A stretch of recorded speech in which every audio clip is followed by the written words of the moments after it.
Good evening, and welcome to the latest happenings inside our federal machine.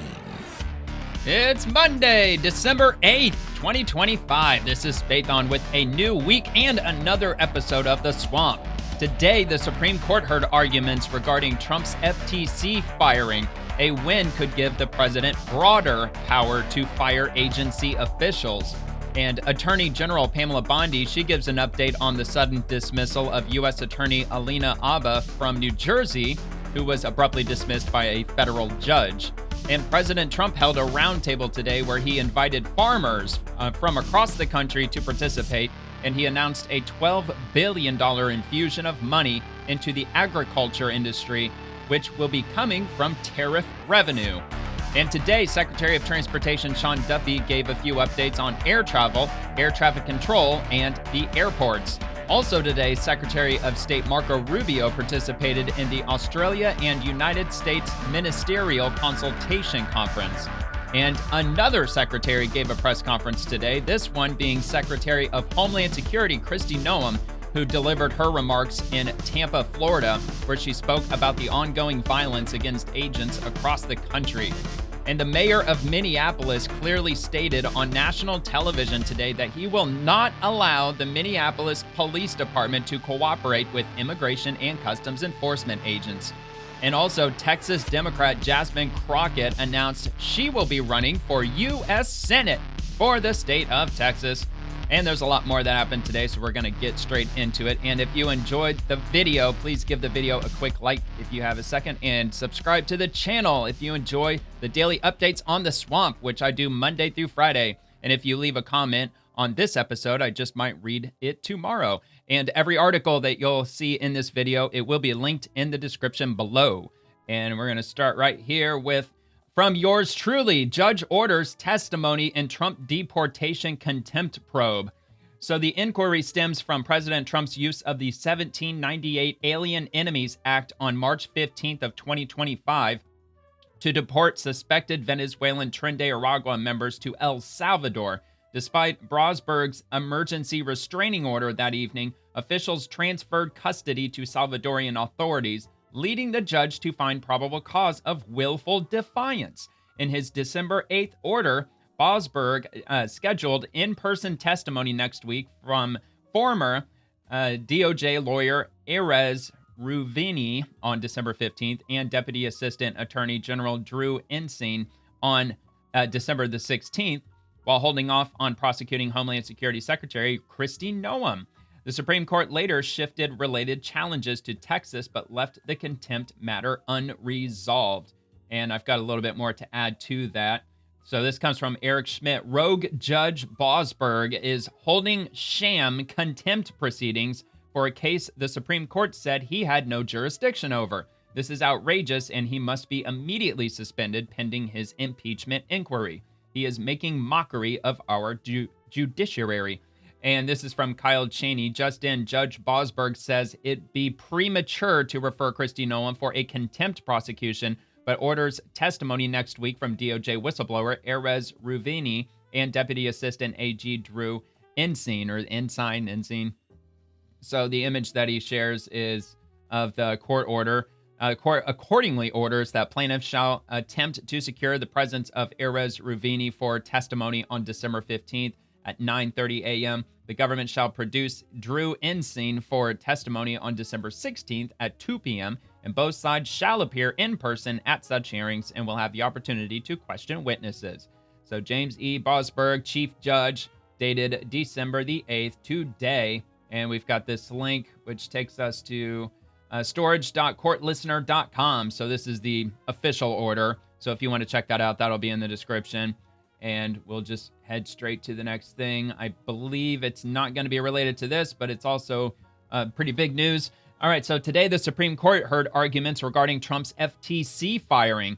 The court heard arguments Monday in Trump v. Slaughter, testing a 1935 precedent that shields some agency officials from at-will dismissal. Conservative justices like Gorsuch and Kavanaugh question the constitutionality of removal protections for commissions like the FTC, which handles antitrust and consumer laws. Liberal justices defended expert independence to protect the public interest. A win for Trump could reshape over 24 agencies, including the Federal Reserve, with a ruling expected by summer of 2026, which is how the Supreme Court usually does it. Usually takes them a period of months to write up their findings, their opinions, and they usually they'll usually release a lot of that stuff. I know in June, probably in May, perhaps. I know it's kind of a process.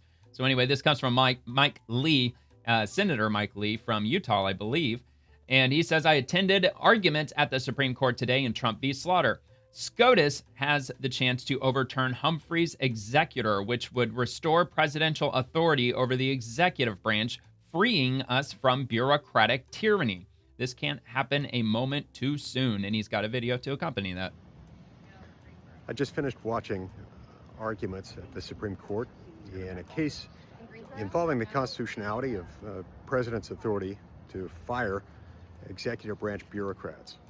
Now, Article 2 of the Constitution vests the president with the executive power and also the responsibility to execute the laws.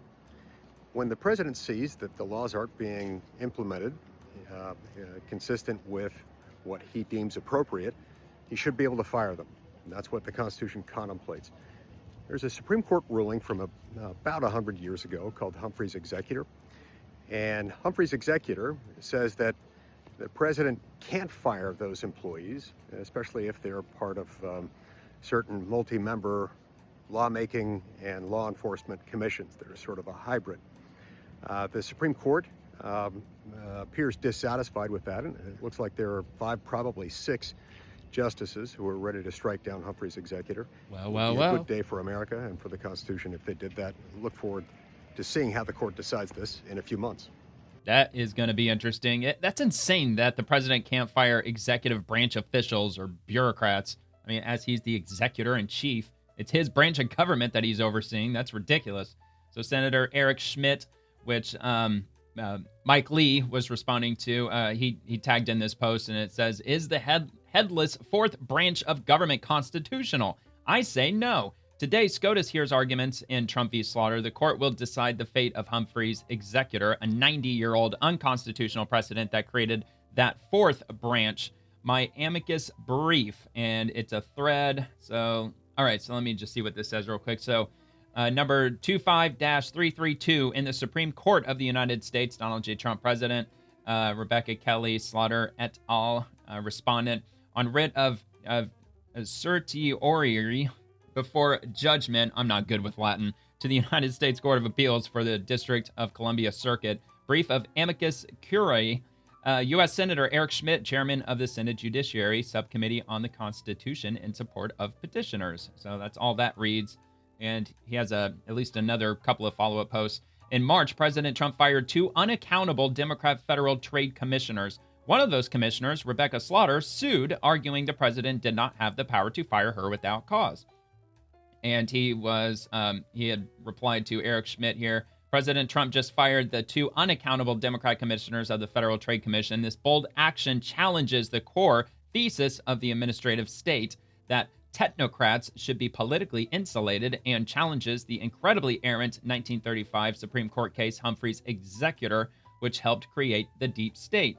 This looks like this is on the X platform. I'm not sure where this leads. It might lead. Oh, okay. So it leads to this document. So Federal Trade Commission, statement of Chairman Andrew N. Ferguson. President Donald J. Trump is the head of the executive branch and is vested with all of the executive power in our government. I have no doubts about his constitutional authority to remove commissioners, which is necessary to ensure democratic accountability for our government. The Federal Trade Commission will continue its tireless work to protect consumers, lower prices, and police anti-competitive behavior. I wish Commissioners Slaughter and Bedoya well, and I thank them for their service. From Andrew N. Ferguson, chairman for the Federal Trade Commission. And that was back on March 18th of 2025.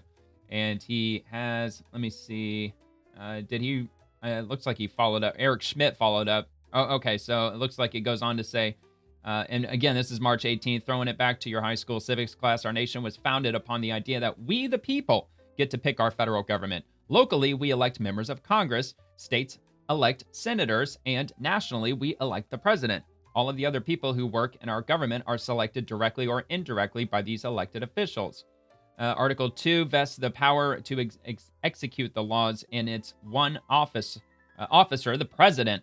For nearly the first century of the Republic, the president could hire, fire, or appoint anyone who worked in Article 2 because the president has the sacred duty to take care that the laws of the U.S.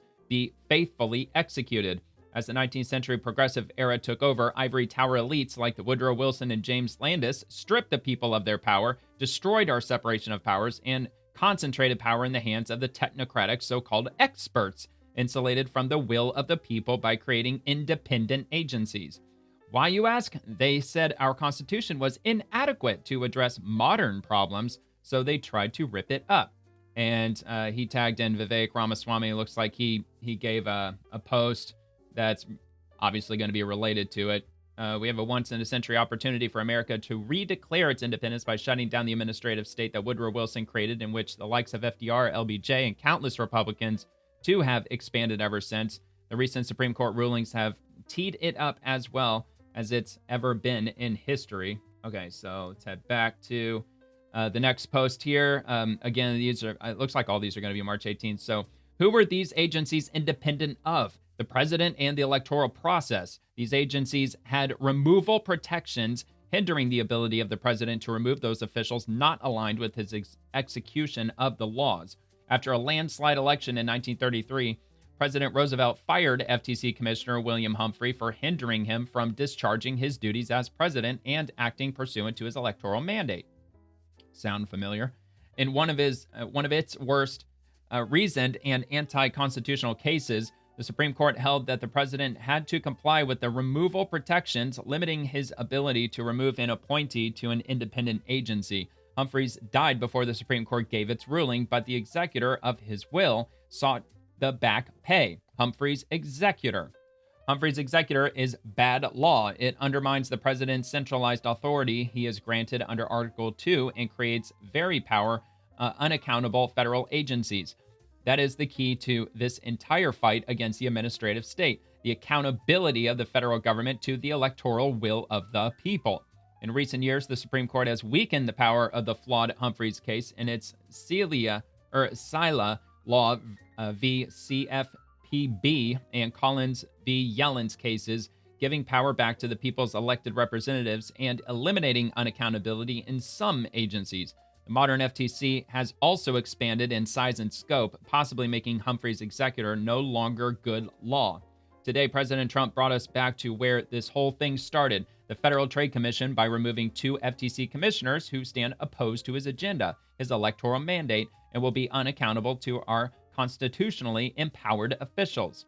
This case will end up in the Supreme Court and will be one of the most important separation of powers cases in the last century, if not the most important.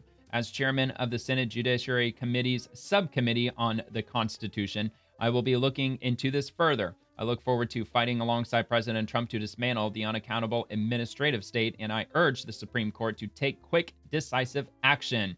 Again, that was months ago. That was back earlier in the spring. So Eric Schmidt follows up. He says, in the run-up to today's argument, the Trump administration has won some early preliminary wins in this case, including a preliminary ruling that has kept former FTC Commissioner Slaughter sidelined for the duration of the litigation. So that was from today. And then his post here was from September 8th, which he tagged in here. And it says, big win today for the Trump administration as the Supreme Court leaves in place the firing of former FTC Commissioner Slaughter. While only a preliminary ruling, SCOTUS showed its hand. Chief Justice lets Trump remove member of Federal Trade Commission for now. And he follows up 10 hours ago again. My amicus brief lays it out plain as day. Under our Constitution, the executive power, all of it, is vested in a president. In the executive branch, the buck stops with the president. He must have some power of removing those for whom he cannot continue to be responsible. And then he gives some text, the introduction and summary of the argument. Let's see. Okay, so it highlights. Let me see if I should just read this half here. So to ensure that this chain of command remains unbroken, the Constitution confers on the president the general administrative control of those executing the laws. Free Enter Fund 561 U.S. at 492, quoting Myers v. United States. Okay, it goes on with the legal jargon. Put differently, because the buck stops with the president, he must have some power of removing those for whom he cannot continue to be responsible. This power flows from the Constitution, so it is conclusive and preclusive. And where is it? Okay, so explaining that Myers recognized an illimitable power of removal for executive officers. Okay, well, I'm going to repost this initial post if you want to go through all this on your own time. I have a direct link to my profile in the description below, but you can also go straight to Sen Eric Schmidt, and the exact time was roughly about 10:30 this morning. So he goes on to say, since May 27th, 1935, this court has repudiated Humphrey's reasoning and narrowed its holding. This court must take the direct approach of holding that there is no headless fourth branch exception to the president's removal power. And he tags in Federalist Society from December 4th. For nearly a century, Humphrey's executor has shaped and complicated the constitutional landscape of the administrative state. But what is this controversy really about? And why should Americans care about this 1935 case? Okay, so this has its own thread. So there's a whole bunch in here, which I'm going to skip over that because I don't want to get way too far into the weeds on it. But again, the initial post, it'll be linked so you can get into all of this if you happen to be on the X platform. So he goes on to say, even more, Humphrey's executor belongs in the separation of powers anti-canon. It has done significant harm in the past 90 years. Bottom line, Humphrey's executor must be overruled. You can read my full amicus brief here, which of course I will definitely be linking that also. And that's going to be on supremecourt.gov. And yeah, so that looks like that's the last of Senator Eric Schmidt's post. And let me just grab, okay, so that's this. So I'll go ahead and repost that now, just in case you want to check that out. All right, and then I'm going to move on to Eric Daugherty. Just in Supreme Court, President Trump is on the cusp of an apparent Supreme Court victory, with justices signaling they may allow him to fire a Democrat member of the Federal Trade Commission without cause. Article 2 is clear. The president is the head of the executive branch. No questions asked. And we'll give this a quick play. So breaking right now, President Trump is on the cusp of an apparent Supreme Court victory, with justices signaling they may allow him to fire a member of the Federal Trade Commission without cause. Jonathan Turley is standing by with more on the blockbuster case that could All right, well, it sounds like that it might actually happen. I mean, according to Eric Schmidt, he seems to have a pretty good argument for it. This is pretty new to me. I'm sure I probably learned about all that, at some point in my life, probably back in my schooling days, but that was a long time ago. So, all right, so I've got this from the White House 5 hours ago. This is unrelated. Moving on to the next topic. President Trump participates in a roundtable. This is kind of long. I'm just going to play a couple of minutes of just the opening remarks. And this is the roundtable that President Trump held with the farmers. And he announces the $12 billion of tariff money that's going to be infused into agriculture. So we'll give a listen here. Well, thank you very much, and thank you for being here as we take a very vital action to protect and defend American farmers and reduce prices for the American consumers. And we've done that in so many different fields, and this is a little bit of a different field, but we're bringing prices way down. We inherited a total mess from the Biden administration, the highest inflation in the country's history, and very, very high prices. At least since the 70s. Coming down, and they're very, very far down on energy. Energy's come.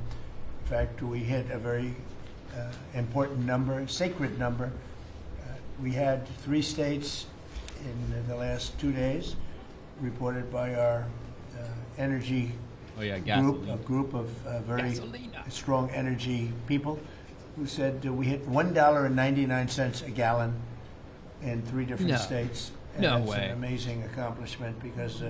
Look, I read earlier today that there are 5 states where gas is under $2.50, and then there's a dozen or 2 states where it's under $2.75, and then I think all states except for just 4 or 5 states are under $3 at this point. Gasoline prices are coming down. When gasoline comes down, everything. It's such a big $1.99, man. Let's go. When gasoline comes down, sort of everything sort of follows. I'm gonna guess Colorado. We inherited a mess. Affordability, but you can call it affordability or anything you want, but the Democrats caused the affordability problem, and we're the ones that are fixing it. So it's a very simple statement. They caused it, we're fixing it. And they have a tendency to just say, this election's based on affordability. And nobody questions them, John. You know, nobody says, oh, well, what do you mean by that? I mean, we all lived through the Biden administration. They never say anything else because they caused the problem. Middle class definitely knows where the inflation came from.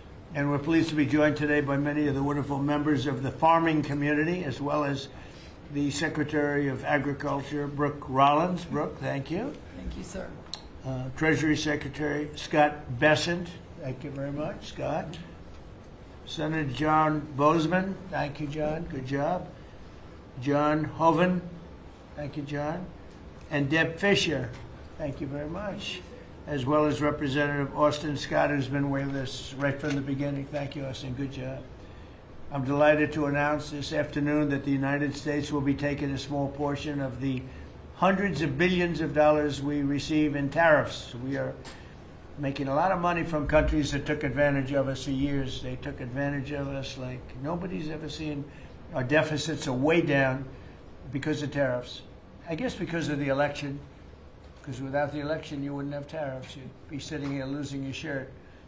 But we're taking in billions. We're really taking in trillions of dollars, if you think about it, Scott, because the real number is, you know, when you think of all the money being poured into the country for if you include investments, new auto plants and all of the other things, AI. I mean, Trump wants to say, or he says 16, what we're doing 17 is trillion. We're taking a relatively small portion of that, and we're going to be giving and providing it to the farmers in economic assistance. And we love our farmers, and as you know, the farmers kind like of me, important. because you know, based on voting trends, you could call it voting trends or anything else, but they're great people. They're the backbone of our country.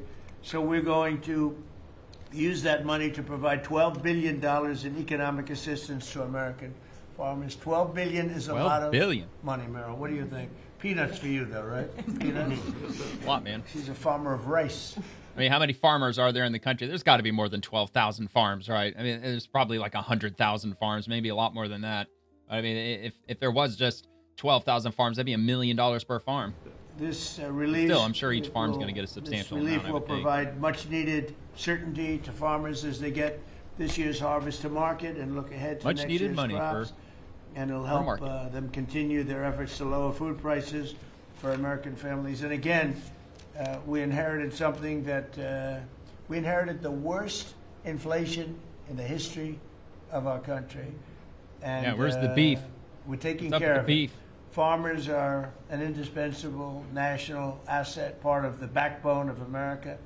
I've always felt it so strongly. They're so important. Unfortunately, under sleepy Joe Biden, he was a sleepy guy, our farmers were crushed by the worst inflation in modern history and crippling restrictions on energy, water, and countless other and the shortage in fertilizer. For you remember farmers that? And what they did to the farmer in terms of putting the brakes on was just absolutely unacceptable. In my first term, we had an agricultural trade surplus by a lot. We had a big surplus, meaning we were exporting American agricultural products all over the world, making a net profit, and in many cases a very substantial profit. He came in and ruined it. Biden turned that surplus into a gaping agricultural deficit that continues to this day, but we're knocking it down. It's starting to go very good. In fact, they want to wipe out the farmers, so big banks buy them all up. Buying a tremendous amount of soybeans, and the number, I spoke with President Xi recently, very recently, and I think he's going to do even more than he promised to do. So I think the relationship is a very good one. I think he's going to do more than he promised to do, and what he promised to do is a lot. So we're very happy with that. Yeah, it's like millions of tons. In the last year, Biden bankruptcies rose by 55%, having to do with farms.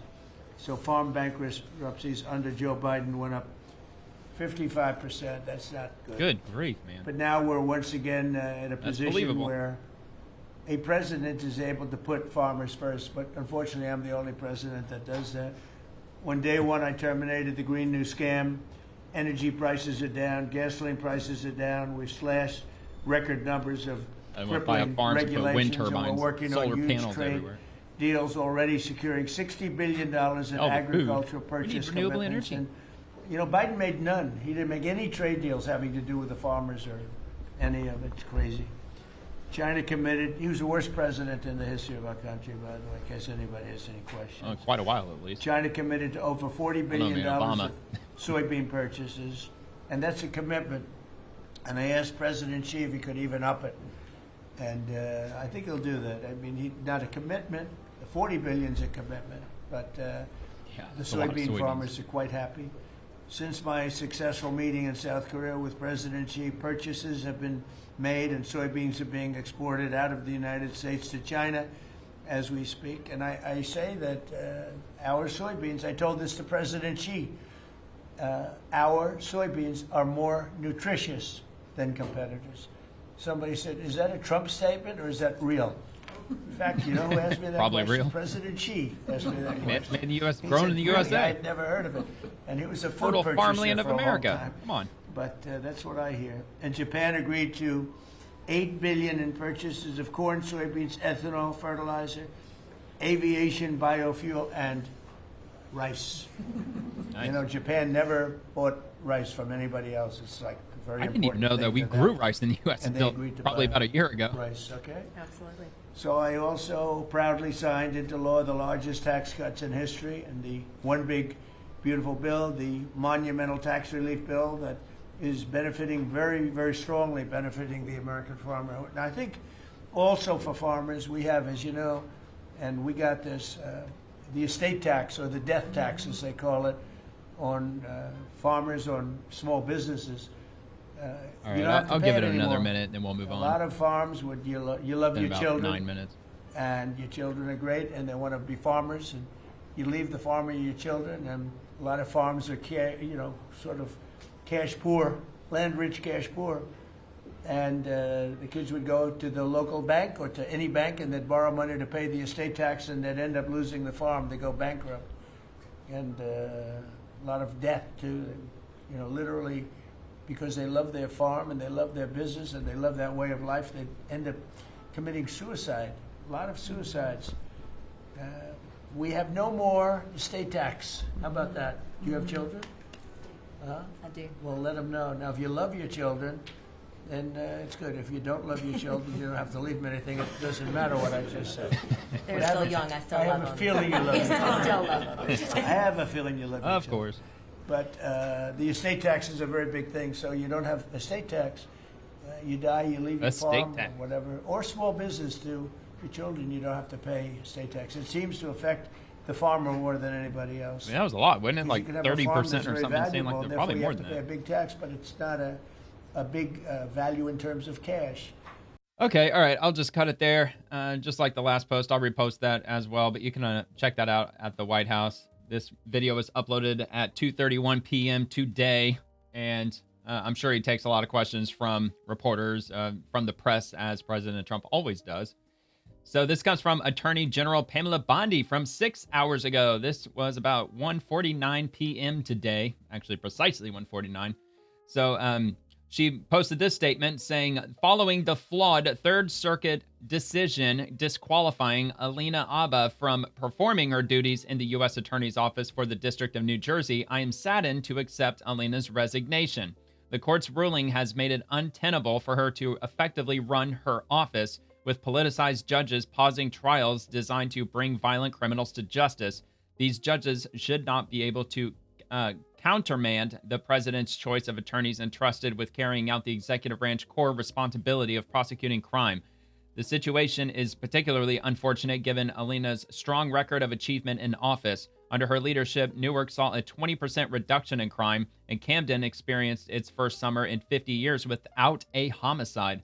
The Department of Justice will seek further review of this decision, and we are confident it will be reversed. Alina intends to return to lead the U.S. Attorney's Office for the District of New Jersey if this occurs. In the meantime, Alina will be continuing with the Department of Justice as senior advisor to the Attorney General for U.S. attorneys, helping drive the fight against violent crime nationwide.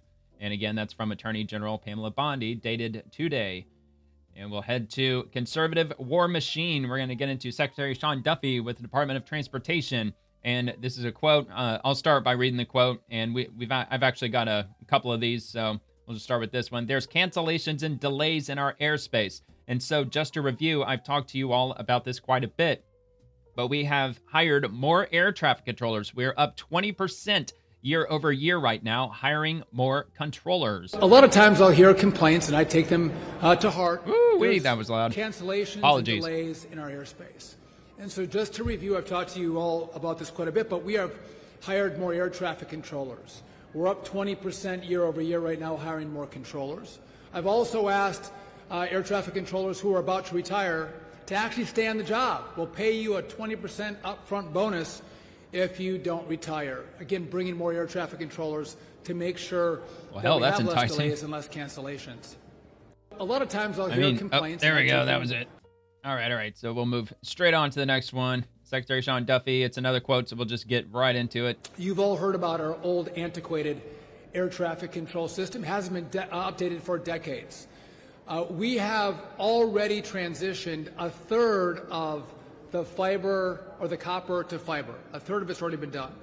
Last week, we hired an integrator that's going to do the work of moving us from analog to digital, deploy our radios, voice switches, and our radar.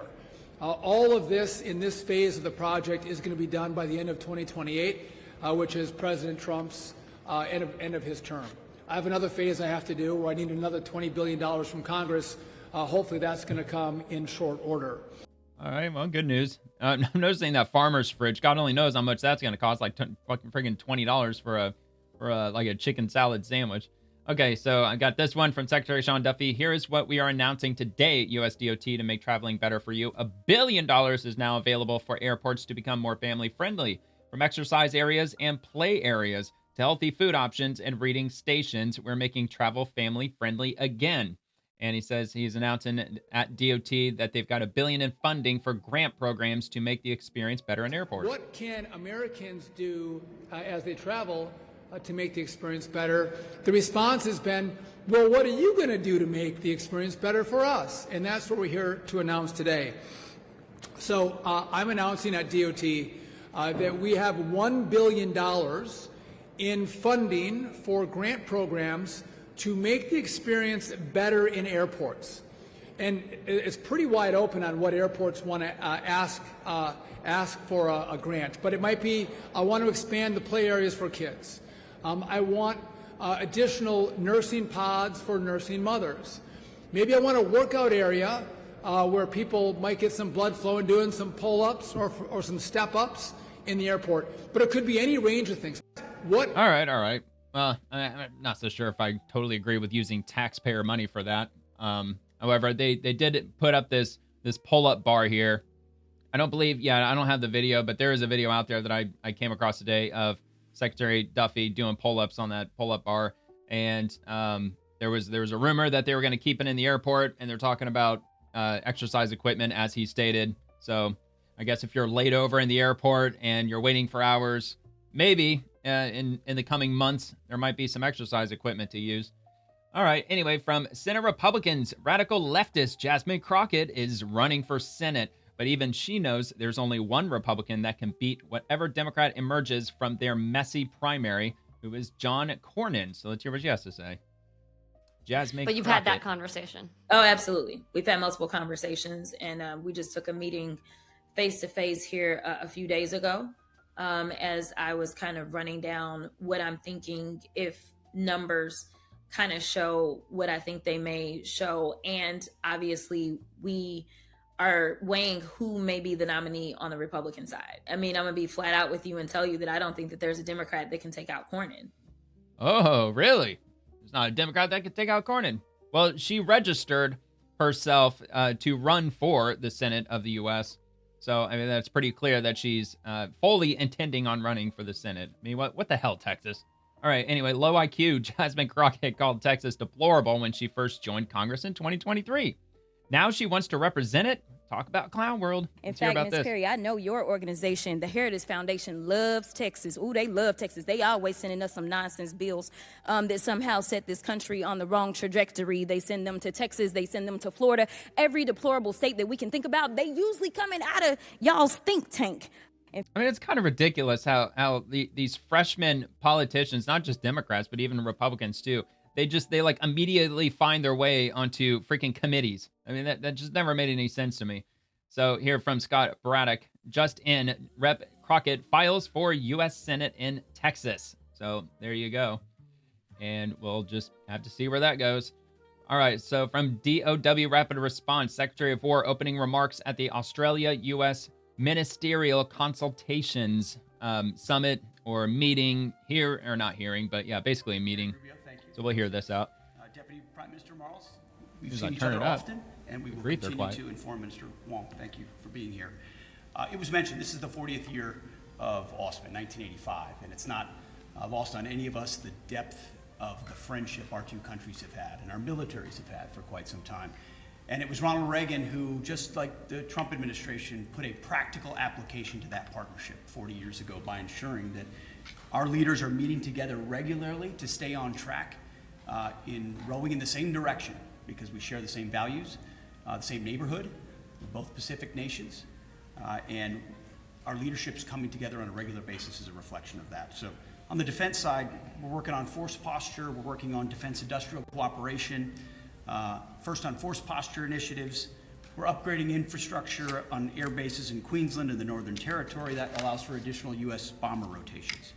We're upgrading logistics and infrastructure in Darwin, so more U.S. Marines can do rotational deployments and pre-positioning MV-22 Ospreys. This establishes new and resilient logistics networks across Australia. We're deepening our cooperation on the defense industrial base, cooperation on guided weapons production and lethal capabilities, 2-year roadmaps on Australia's guided weapons and explosive ordnance enterprise, groundbreaking cooperative actions on things like GMLRS, guided missile launch rocket systems and precision strike missiles. And we're working toward co-production and co-sustainment of hypersonic attack cruise missiles. Co-sustainment, air-to-air missiles, cooperative programs across the board, including Mark 54 torpedoes. We're also building on the historic framework and critical minerals cooperation that's been mentioned already by President Trump and Prime Minister Albanese, signed in October. Critical minerals and rare earths are a huge part of ensuring both countries can operate the way we need to in that region and around the world. And finally, as we move, as was mentioned, full steam ahead on AUKUS, we applaud Australia's upcoming delivery of an additional $1 billion to help expand U.S. submarine production capacity. We're strengthening AUKUS so that it works for America, for Australia, and for the UK. There's a lot we're going to do together in the months ahead. This meeting will be, as was laid out by President Trump, as I mentioned at Reagan just a couple days ago, these are practical, realistic ways that our two countries can come together to ensure that we provide peace through strength for both of our nations. The stronger we are together, the more we can deter the kinds of conflicts neither of us want to see, and this is a deepening of that partnership. Grateful to be here. All righty then. Yeah, it's not the most action-packed excitement that happened in the swamp today, but it's still important to be transparent with Americans.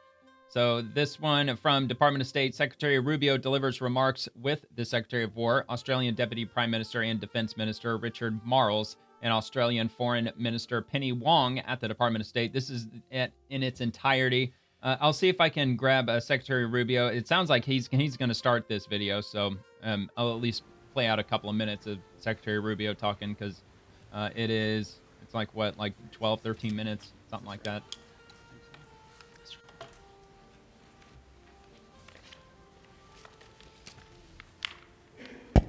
Thank you. Thank you Oh, for wow, that's gonna covering be us loud. here today. I want to welcome our colleagues from maybe not. Australia in this ministerial meeting. It's the first one that I've done as in my time here in the last year. Obviously, the same is true for Secretary Hegseth, and I want to welcome both the Foreign Minister and the Deputy Prime Minister for Defense for both joining us here today. This is an incredibly strong alliance. In fact, as we were discussing a few moments ago, it is our only ally that has fought with us in every war over the last, certainly over the last 4 or 5 decades, and we're very grateful to them for that. And this is a very strong partnership. It's a strong alliance, and what we want to do is continue to build on it. We think we have a lot of momentum behind this alliance, coming off the visit with the Prime Minister here in October, which we also had a chance to participate in, and in follow-up events to it. And we felt very strongly after that we have real momentum. We wanted to do this here before the end of the year to continue to build on that alliance, and to continue to build on that momentum that came from that meeting, and to work together on our shared priorities, and we have so many. We truly have no better friend In addition to that strong alliance, we're also deeply committed to the Quad, the concept of, in conjunction with Japan and India, the building out of this Quad, which is something you'll see. In fact, it was my first meeting as Secretary of State. I had been confirmed, sworn in downstairs, and came right up on that elevator and into this room. And it was in this very room that I did my first event as Secretary of State with the Quad. And we look forward to, we think we've had at least 3 meetings this year, if I recall correctly, and we'll continue to build on that in the year to come. We look to do more of those. So we have a lot of things we've worked together on at the direction of the President. AUKUS is full steam ahead, as he said, and I know the Department of War, Secretary Hegseth will discuss that further, has conducted a review, which it's a review about how we can expand this relationship, about how to build on it, so that it can be about many things. And I know we've also signed a landmark critical mineral framework agreement. This is something we share in common, not just with Australia, but with many of our allies around the world, the desire to diversify supply chains, and the belief that in order for us to be able to do anything, whether it's defend our countries, defend our allies, or defend each other, but also to build our economies and to prosper as economies, we have to have critical mineral supplies. Yeah, Australia definitely and supply needs that chains right now. that are reliable and that are diverse and not overly invested in one place. You think where our they can be inflation's used bad? as leverage It's pretty against bad in us Australia. or our partners of the world. And so this is something that you'll find the U.S. and Australia working very closely on. And it's at the cornerstone of everything we plan to do together in the months and years to come. So I want to welcome you to Washington. Thank you for joining us and agreeing to doing it here. At the end of this year, I know it's you have many other obligations and places. You're going to be traveling quite extensively in the days to come as well. So we're very grateful that you were willing to come here and join us. And we look forward to reciprocating in the new year. All right. So we got that. Peace through strength. I think that's the takeaway. Opening up more trade, rare earth minerals, definitely an important thing. I'm sure that there's probably a lot of minerals that are somewhere out in Australia that they're mining out. Anyway, I'll repost that. I usually repost the videos that I'm not able to play out in its entirety. Anyway, so I'll move on to House Foreign Affairs Committee majority. There is no better use of a carrier strike group than to stop narco terrorists operating in our own backyard. President Trump is well within his Article 2 authority to neutralize this imminent threat. So, Brian Mast, This looks like Mark Levin, isn't it? Yep. Are you getting pretty much the information you want to get loud. about the Venezuelan operations? I mean, you may not be getting them while the operations are going on, of course. But if you inquire about something, are you able to get pretty much the information that you want? Yes. So over the Thanksgiving holiday, I was down in a number of places in the Caribbean, getting information on this, meeting with service members that were down there conducting operations, of which I had many positive things to say about what it is that they had to say. For any member of the House of Representatives, if they want to go travel down to Florida and go to Southcom and get a brief about the operations that are going on there directly from Southcom, they could have that take place. There are a myriad of options for members of the House to go out there and get information. Are you being stonewalled? I know every member of Congress thinks they should be commander-in-chief. I know every member of Congress thinks they should be the commander of an operation or a general or an admiral. I get it. The egos are massive and so forth, but that's not the way the Constitution's supposed to work, really. I mean, basic information, knowledge about what's taking place, that's certainly understandable. The role of Congress is legislative, to oversee executive branch actions in terms of the institution of legislation and the effectuation of legislation. The role of Congress is not to steal the powers of the executive branch and make decisions about whether war is made. You have the power to declare war. You don't have the power to make war. What do you think about that? A number of things. So one, let's just point to the system that is the partisan system of the House of Representatives and the Senate. You have reporters that wait outside of our SCIFs. That's where we get our classified information, just waiting to ask the members of the House, hey, what were you told inside of that classified briefing? Which is should be moronic to anybody that somebody's going to ask you what you just heard in that classified briefing. But that's how leaky the House of Representatives is. There's just people waiting to ask you about that. And people either leak the information on purpose or they slip because they're just not paying attention. Either one puts our service members in danger, but they have option to get the information that they need. The last thing that you want is members of Congress going out there and planning the military operations. I don't think anything could be worse for our service members in uniform. Now, as it relates to the power of the president president has every bit of Article 2 authority to go out there and protect the homeland of the United States of America from this very imminent threat. Not just an imminent, I wouldn't just call it an imminent threat. This has been a pervasive threat going on year after year, decade after decade. And the president finally said, he's had enough. We're not going to be a part of this situation where you have, maybe a dozen law enforcement boats throughout an area of the Caribbean that's being combated by hundreds of narco drug trafficking boats in a system that they know they're never going to be able to keep up on. So he did what? He brought the American military, the Ford Battle Group, to protect the homeland of the United States directly in the Gulf of America. There's no better use for our carrier battle group than directly protecting our people from this imminent threat that is in place, this imminent and proven pervasive threat.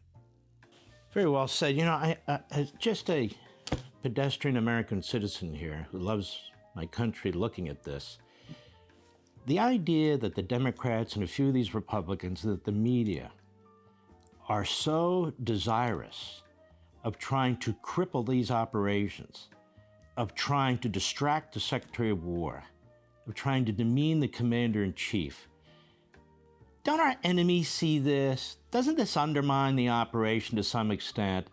The Maduro, the dictator, the communist dictator, and his supporters, whether in Iran or Cuba or China or Russia, certainly listening. They're probably figuring, we have an inside assistant here. We have the media, the Democrat Party, and some of these Republicans. So wouldn't this help prolong the situation?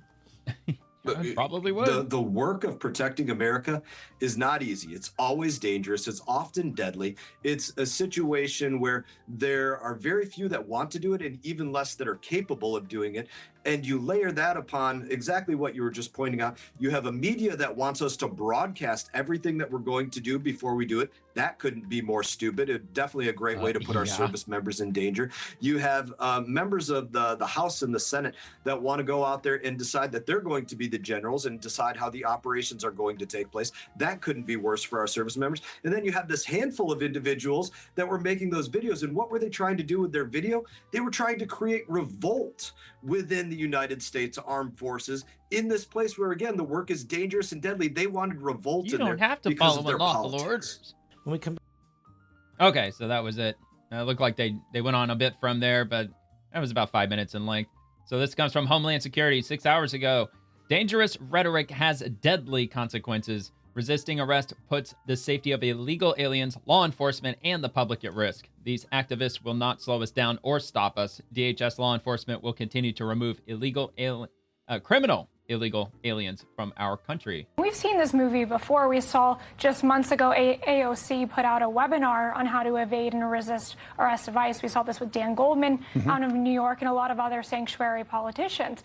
The real problem here is the safety risk it leads not just for these migrants themselves, but for our law enforcement. We've talked a lot about how there's a 1,000% increase in assaults against law enforcement. A lot of that is coming from the resisting of arrest, and that not to mention ultimately everyday people these just migrants out and these in illegal public. aliens are assaulting law enforcement to get out of arrest. So this is dangerous rhetoric right here. So I'm wondering, would he say the same thing about the New York Police Department, right? We can all stand up to the NYPD, and I wonder how his police commissioner, Jessica Tisch, would feel about that. I really wonder also, where is he drawing the line? Because we've arrested more than 1,000 known or suspected terrorists within our country alone. Thousands and thousands of violent criminals. Is he also encouraging those who are rapists, those who are murderers, convicted murderers, and other violent assaulters? Is he encouraging their, resisting arrest?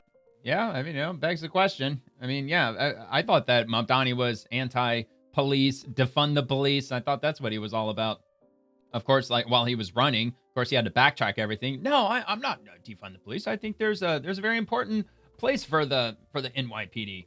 All right, Fox News, Secretary Noem, I think violence against our ICE officers and our law enforcement is completely unacceptable. Most of these law enforcement officers live in those communities. They care about their communities, and they want to get dangerous criminals off of their streets and all of our streets, actually. Absolutely. I think the violence against our ICE officers and our law enforcement is completely unacceptable, and anything that would dox them and release their whereabouts when they're out doing law enforcement operations against violent criminals is wrong and needs to be stopped.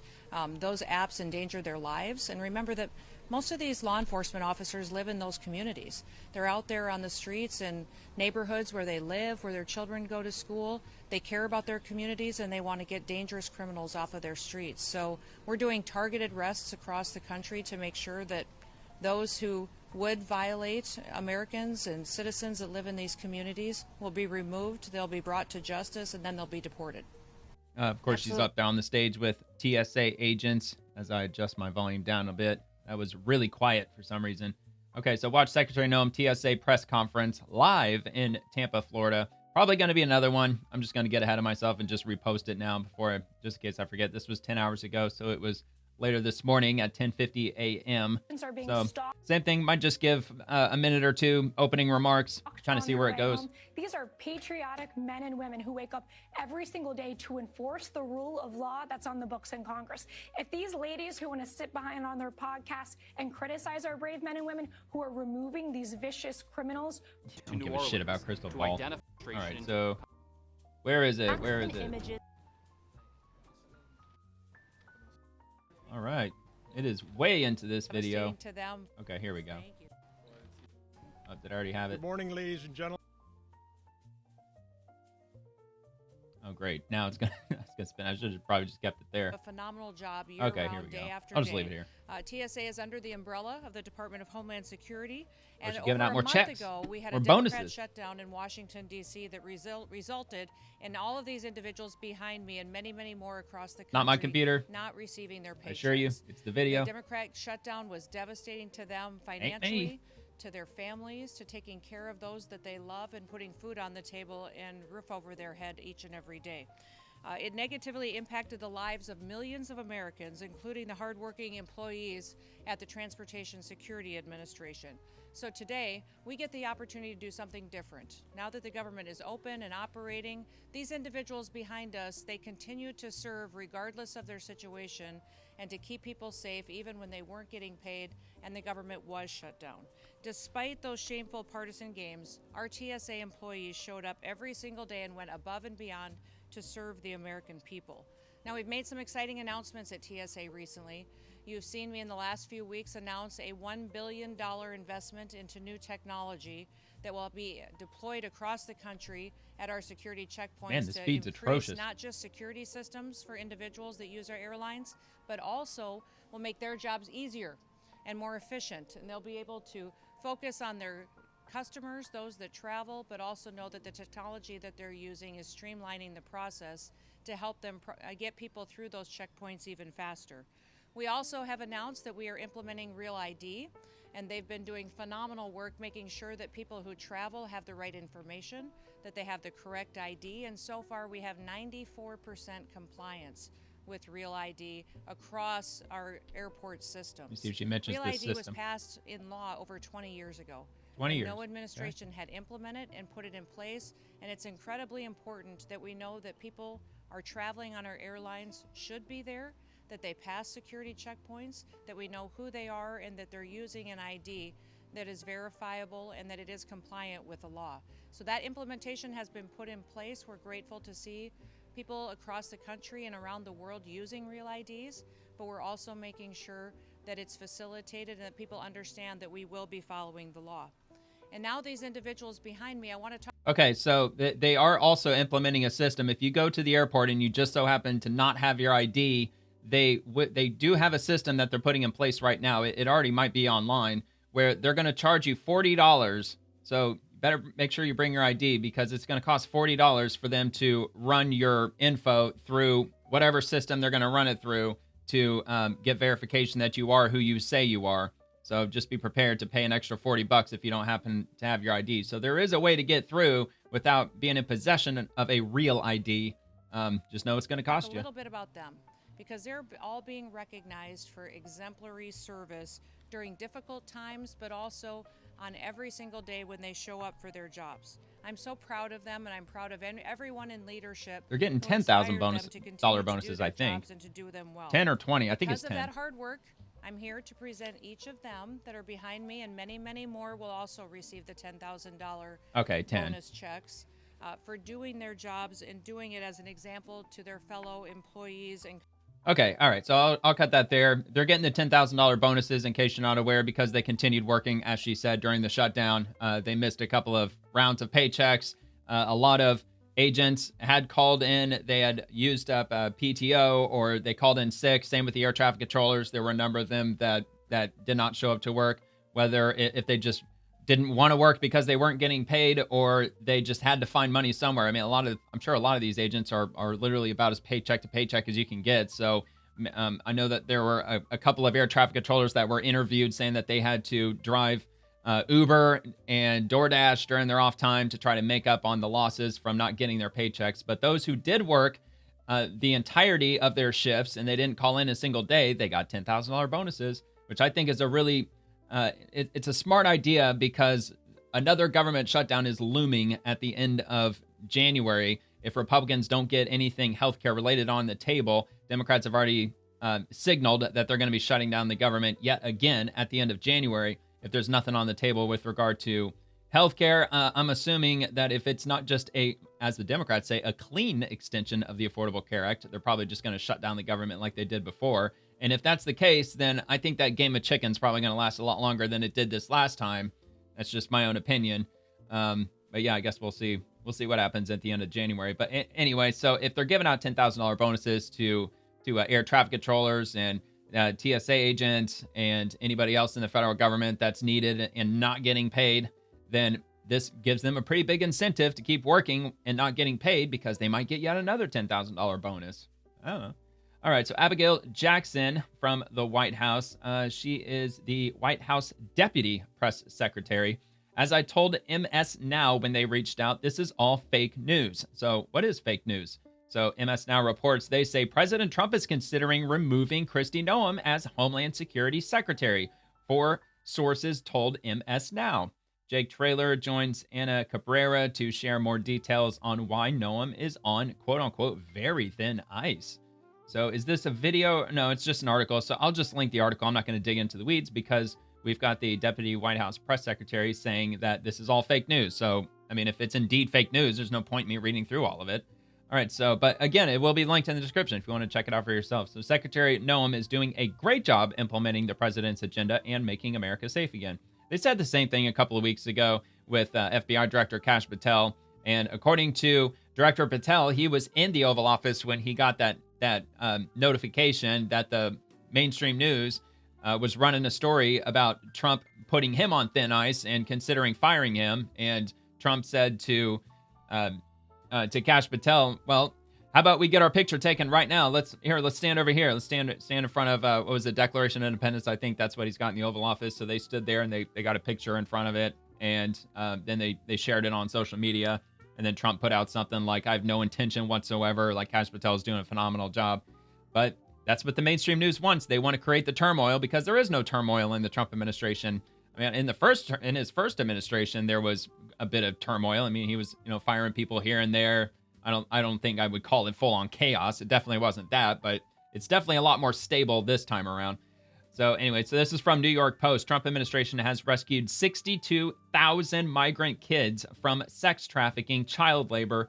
The border czar, Tom Homan, says, and this is going to be on the New York Post, so I will get into this a little bit at least. So 62,000 kids, man, that's a lot more to go. 62,000 is a hell of an achievement, assuming that's an accurate number, because they estimated, 300,000 children went missing after crossing the border under the Biden administration. I've seen 400,000. See, it looks like that they're sticking with 300,000 here on the New York Post. So more than 62,000 migrant children have been rescued by the Trump administration and saved from evil conditions, including trafficking and forced labor, after they crossed the border without parents under the Biden administration, border czar Tom Homan said.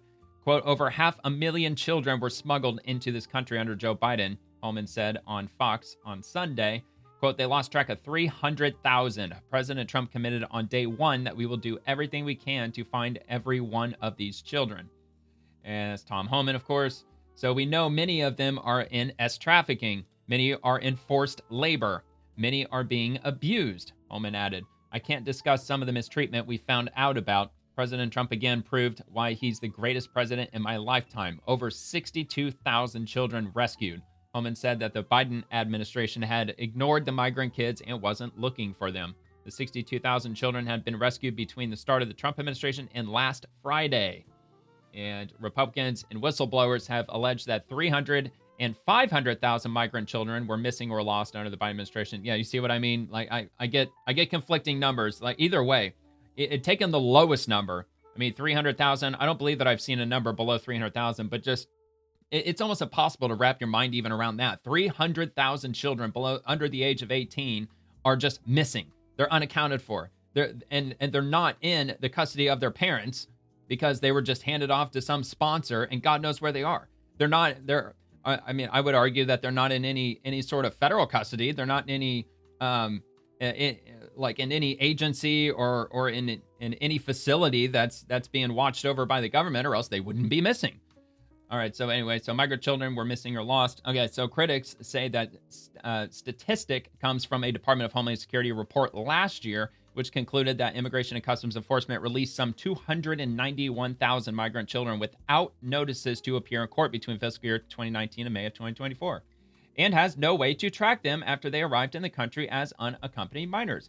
Yeah, they just want to manufacture more dreamers and even more dreamers. During the 2024 campaign cycle, Trump and Homan frequently attacked former President Biden for losing track of unaccompanied minors who crossed the border. This is not even possible to believe. 325,000 migrant children are missing, many of whom have been trafficked and R-worded, Trump said during a rally last year when vying against then Vice President Kamala Harris. Privately, Biden reportedly lashed out at former Health and Human Services Secretary Xavier Becerra over his department's failure to handle a surge of unaccompanied migrant children at the southern border. Well, I would certainly hope that he did that. I mean, that's the very least he could have freaking done.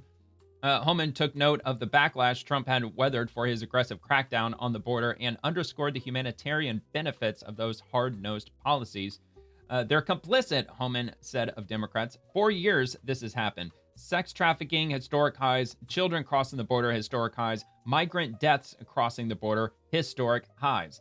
Like or love President Trump, you've got to admit this man has shown every day he's saving America. Under the Biden administration, there were over 301,981 encounters at the southwest border during December of last year. That's just December of last year. That's only 1 month. Over 300,000, according to data from the U.S. Customs and Border Patrol. Encounters plummeted to just 11,710 in October, the most recent month for which data is available. And it's probably because we had to deal with the shutdown. A lot of data, a lot of statistics isn't reported when the government shut down, especially if it's shut down for over a month. So that's going to come with its own set of problems. But I'm assuming that number is not going to be any higher than that. It's probably going to be maybe down near the 10,000 mark, if anything, for the month of November, that is. Okay, so moving on to the next thing from the White House. Well, it's in the same topic. So President Trump committed on day one that we would do everything we can to find every one of these children. Many are in trafficking, many in forced labor, many being abused. President Trump is proving why he's the best president of my lifetime, which we already got in the New York Post. But here's an image. President Trump looks like he's up there at the border wall, maybe. I don't know. So 62,000 migrant children rescued by the Trump administration. Okay, and I got another one from Attorney General Pamela Bondi. The Trump admin is fighting every day to solve the immigration crisis left by the prior administration. We made historic progress, but there is more work to be done. Become a deportation judge today. Become a deportation judge. Full-time and part-time options are available for patriotic lawyers. Join.justice.gov. And I put out a video last night. It was on Sunday. I was just scrolling through just my social media feed, just looking at mainly Democrat posts for the most part. I mean, that's about all it shows me on my quote unquote for you section. And one of those posts mentioned that we have like a severe shortage of immigration lawyers, or not lawyers, but immigration judges, and something needs to be done about that. And then I mentioned that I've seen a number of posts, several in fact, that I have even shared on the Swamp in the last couple of weeks, where I've seen posts just like this one from AG Pam Bondi, calling out attorneys, lawyers, especially immigration attorneys, and asking them to apply to be deportation judges because there is a shortage of them. So here you go. I came across one today from the Attorney General from 8 hours ago. Okay, so Caroline Leavitt, making New Orleans safe again. Operation Catahoula Crunch arrests even more criminal illegal alien R-worders and thieves and gang members and human smugglers and abusers. YouTube doesn't like the R word. I'm still waiting on that. I mean, like they're okay with the other R word, you know, the retard word. They're okay with that now, apparently, but they're still not quite comfortable with the other one, you know, but whatever. So anyway, this is on DHS.gov. Making New Orleans safe again. Basically, already read that. So Operation Catahoula Crunch, conducted by the Department of Homeland Security, continues to apprehend criminal illegal aliens in New Orleans, including Jorge Vieira Serrano, a criminal illegal alien and convicted from Cuba who attempted to evade justice by taking advantage of sanctuary laws. Quote, DHS law enforcement continues to arrest and thieves and human smugglers, domestic abusers, and child endangerers who sought sanctuary in New Orleans. Well, those days are over, said Assistant Secretary Tricia McLaughlin. President Trump and Secretary Noem have made it abundantly clear criminal illegal aliens are not welcome in the U.S., even if liberal activists think they are. Well, yeah, they definitely think that they are welcome. Actually, they basically insist that they are. So we will continue going after the worst of the worst across this nation until every criminal illegal alien is arrested. Some of the worst offenders arrested in New Orleans so far include the following. Hander Vladimir Monroy Santiago, a criminal illegal alien in Guatemala, living in the U.S. illegally since 2022. Expired work visa, previously arrested for smuggling somebody. Okay. So this other guy, Darlin Perdomo Rodriguez, Honduras, arrested, or who has twice entered the country illegally, arrested for battery, strangulation. He strangled somebody. Good grief. And domestic abuse of a child. Probably did the same thing to that child. Let's see. Anthony Jose Soria Gutierrez, criminal illegal from Nicaragua, no member of the 18th Street Gang, and arrested for contributions to the delinquency of a juvenile. Carlos Arturo Padilla Meza from Honduras with a final order of removal from 2013, convicted of domestic battery and previously arrested for a traffic offense. And then we got this one, Honduras, child endangerment, resisting arrest. Chile, for theft, aggravated flight from officer, and a child passenger restraint system violation. Ingrid Estel Hernandez Murillo, a criminal illegal from Honduras, convicted of domestic abuse battery and previously arrested for trespassing. Okay. So those were some of them in New Orleans that they apprehended and arrested. So that just goes to show, if you listen to enough of the mainstream media, they make it sound like that they're just disappearing innocent American civilians and undocumented American citizen migrants or whatever the fuck they're calling them now.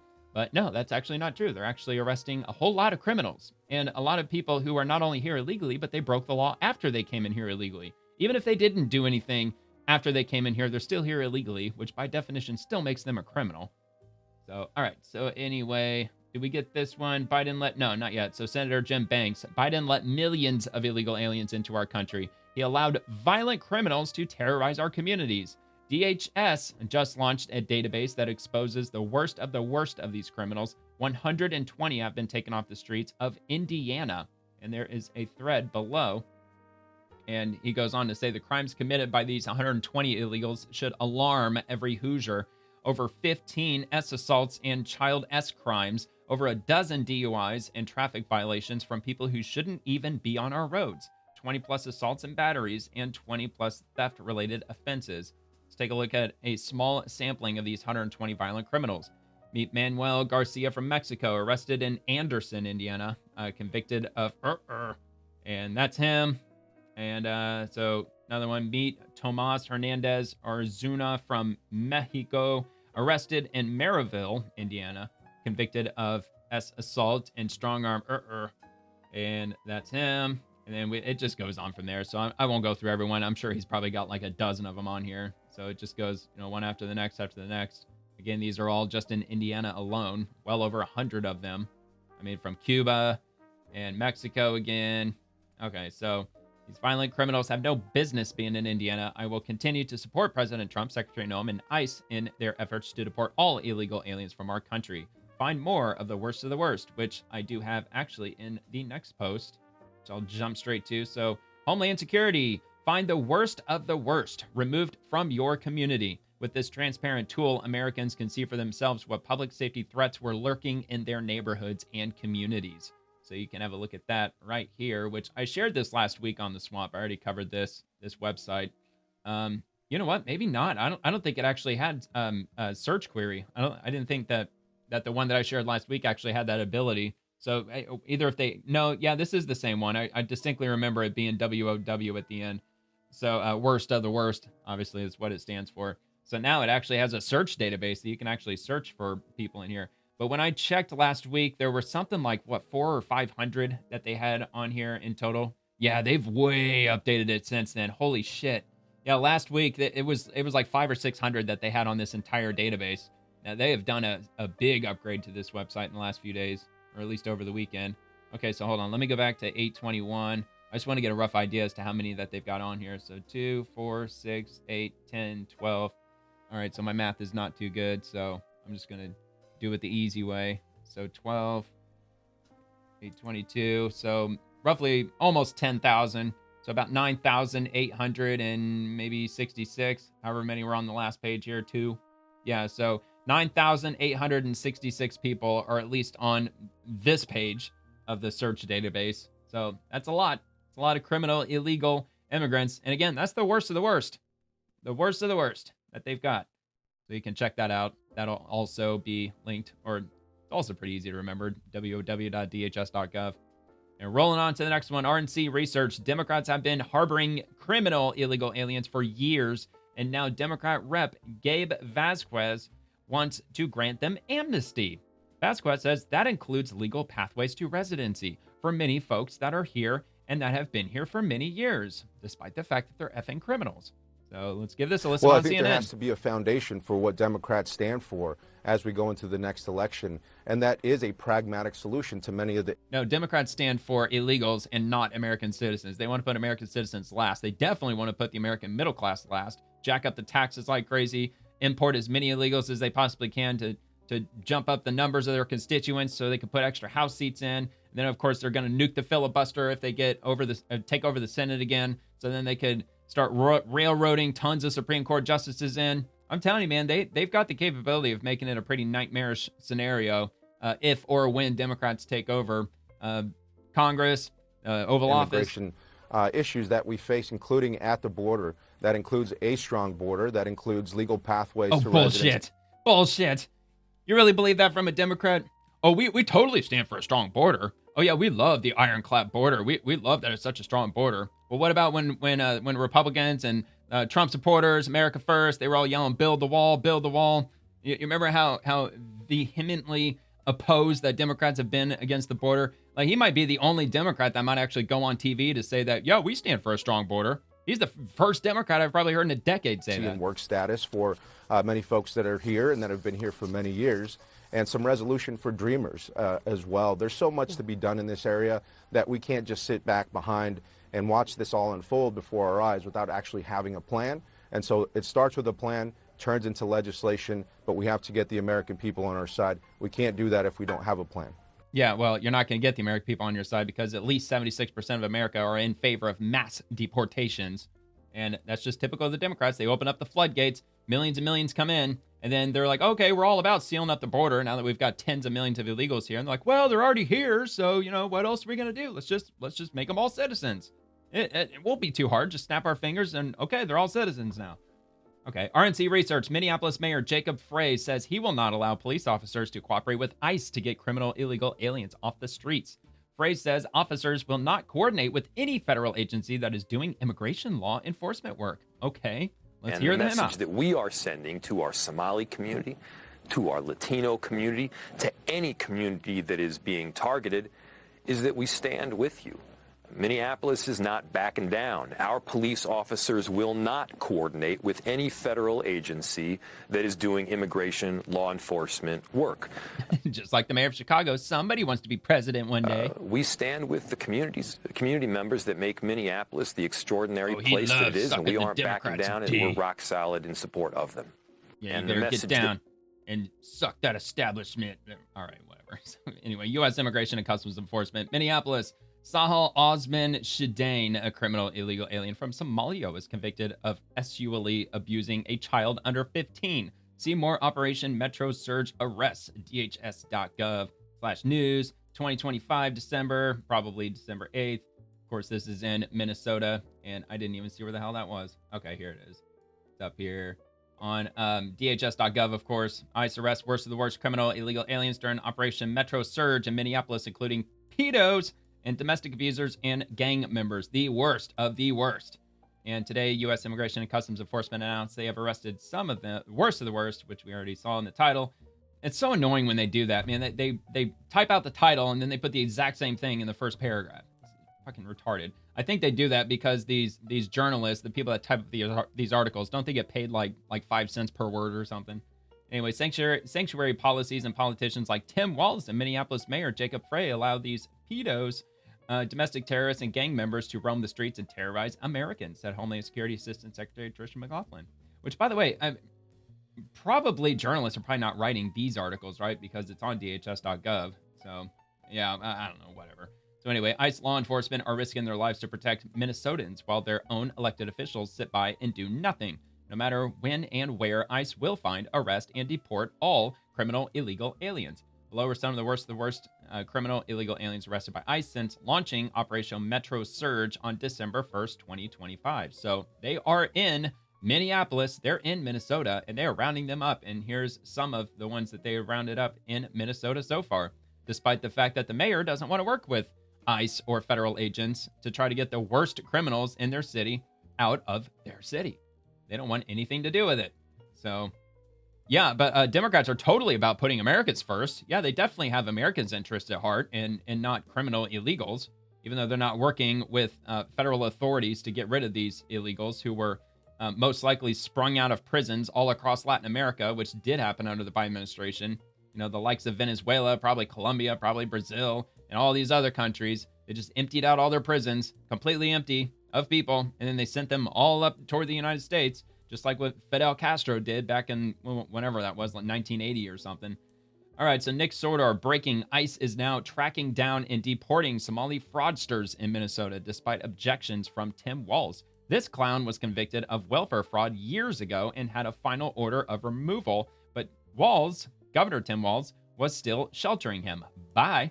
So again, last week on The Swamp, I shared images of this exact guy shaking hands with Governor Tim Walz and also Ilhan Omar and also the newly elected mayor of Minneapolis, Omar Fateh. That dude. I mean, this guy was in pictures, like brushing shoulders, whatever the hell the term is, with all these like high-level Minnesota politicians. And this dude was kicked out of Canada back in 2002 for some sort of immigration fraud and some other charge that they nailed him with. So they kicked him out of Canada, and he snuck into the United States, and he's been here ever since. So let's give this a watch. Of a Somali immigrant in Minnesota seen pictured with local Democrat Damn, it's leaders. 0 degrees out there? Holy Governor shit. Tim Walz and Congressman Ilhan Omar. Uh-huh. He says that he was convicted of welfare fraud in Canada and should not have been eligible for temporary status here in the United States. Correspondent Garrett Tenney tells us the backstory here from Chicago. Hi, Garrett. Yeah, Martha, the immigration judge in that Somali man's case denied his asylum request specifically because of the significant amount of fraud on his record. That was in Canada. 2004, but for some reason, Abdul Tahir Ibrahim was granted temporary protected status for 10 years, even after he had an order of removal. Altogether, DHS says it has arrested more than 12 individuals so far as part of its newly launched Operation Metro Surge in the Twin Cities. Those arrests include 5 other Somalis, 2 of which have also been convicted of fraud. All right, let's go, man. I feel bad for those agents, man, dealing with like Arctic wind chill, -9 degrees. That sucks, man. I think it got up to like 72 here, but I live in St. Pete, so it's not gonna get that cold. But still, man, I feel for it. That's brutal. All right, Treasury Secretary Scott Bessent. We are discovering that Minnesota State Welfare Fund somehow made their way overseas. The money is being tracked to the Middle East and Somalia, and we must get to the bottom of how it was used. Ilhan Omar tried to downplay this, gaslighting the American people. Yeah, of course. I mean, that's what Democrats do best. They stink of gaslight. So when you come to this country, you learn which side of the road to drive on, stop at stop signs, and above all, not defraud the American people. And I hope Democrats they turn it around someday. I mean, it would certainly be nice to have another political party that hasn't gotten brutally delusional and absolutely insane So let's hope maybe one day they might come back to reality. So, but anyway, in the meantime, we'll just watch Scott. That money has gone overseas. Oh my fuck, dude! We are tracking that both to the Middle East and to Somalia to see what the uses of that have been. Okay, but you have no evidence of that money being used to fuel terrorism at this point, which is what some conservative writers are alleging. That's why it's an investigation. We started it last week. We'll see where it goes. But I can tell you that, it's terrible. Representative Omar tried to downplay it, said, it was very, it was very tough to know how this money should be used. Yeah. She was gaslighting the American people. Well, we'll talk to her. Yeah, but when you come to this country, you got to learn which side of the road to drive on. You got to learn to stop at stop signs, and you got to learn not to defraud the American people. Yeah, and you got to learn not to defraud people. Yeah, it kind of helps to understand the road signs, and in order to do so, you got to learn how to at least read English. Okay, from the FBI 9 hours ago, scammers often try to trick their victims with false urgency and isolation. Remember to take a beat. Learn the red flags of frauds and scams and talk to your friends and family this holiday about what they should look for and how to report.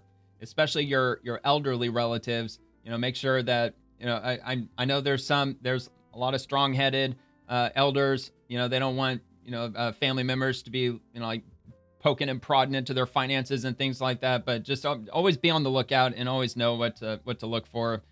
With regard to these scams, because I'm sure they're just in overdrive during the Christmas season. So that's what the FBI is trying to warn everybody on. So don't let scammers ruin your holiday season. Looks like we've got a video here. Frauds and scams.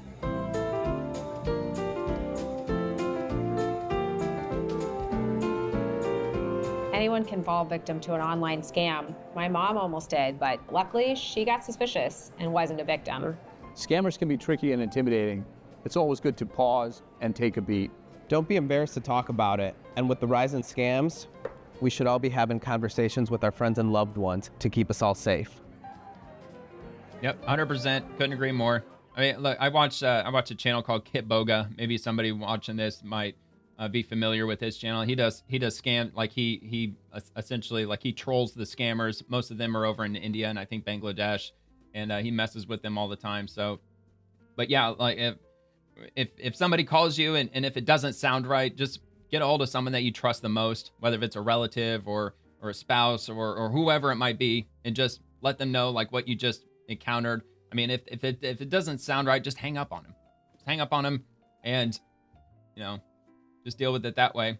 And plus, I'm sure there's Q&As, even on the FBI's website. I'm sure there's probably Q&As there too. Actually, here, speaking of which, let me just see if they might actually have one. Let's see. So tipsters should include information. Okay, so that's tipsters. So that's if you're submitting something. Fraudulent, suspicious activity can be reported to the FBI. Other online resources. So what does this lead to? No. All right, hold on. No, I'm okay with that. Oh, wait, hold on. Learn more about scam prevention. Here we go. I think that's probably what I was looking for. And this is really large. Learn about most common frauds. I was already here. Or maybe not. Help survivors thrive. Okay. Fighting fraud. So they got a video on that. We'll define fraud, explain why and how the FBI investigates. Okay, well, that's more the process of fraud. Anyway, that's not much help. Okay, and that's not it. Okay, let me go back and see FBI. All right, what is this? DVIDS Hub, Defense Visual Information Distribution Service. That doesn't sound all that helpful either. Well, anyway, I'm sure there's got to be a Q&A around somewhere. But anyway, it says the FBI specifically encourages Americans to talk to their loved ones about not sharing sensitive information with people they have met only online or over the phone. They also should not send any money or gift cards, cryptocurrency, or any assets. Anytime somebody on the phone is telling you, like if you're getting a refund or if you overpaid a bill, or if the IRS owes you like $3,000 and they want to get it to you, and in any way, shape, or form, if it involves gift cards, just hang up on them because those are 100% scammers, no matter what. Okay, so rolling on to FTC. Scammers are shameless. They even try to steal money from military service members. FTC Commissioner Medor FTC, Mark Medor, shares advice to help alert the military community of impersonator scams targeting them. So we can at least get this to watch. I'm Commissioner Mark Metter with the FTC. Mark Military Metter. service members sacrifice a lot to protect our country, but all too often, scammers try to steal their hard-earned savings. You might get a call that looks like it's from USAA or Navy Federal Credit Union, for example. They say there's fraud in your account and tell you to confirm your bank account number, username, or password.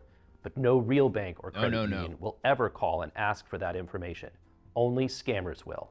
So protect yourself and your family. Sign up for updates from militaryconsumer.gov.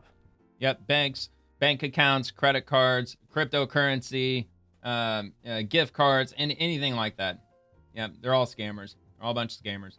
Okay, Rep. Mark Harris, an illegal alien deported twice, just stabbed a man on the same Charlotte light rail where Irania Zarutska was murdered. This is Democrat sanctuary insanity. Criminals first, Americans last. Enough is enough. When will North Carolina governor put citizens over illegals?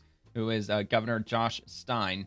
And looks like we just got a clip here, so let's just check this out. It's really unbelievable that we would find ourselves back here again just a couple of months on the same after fucking we train. Went through the situation with Irina Zarutska.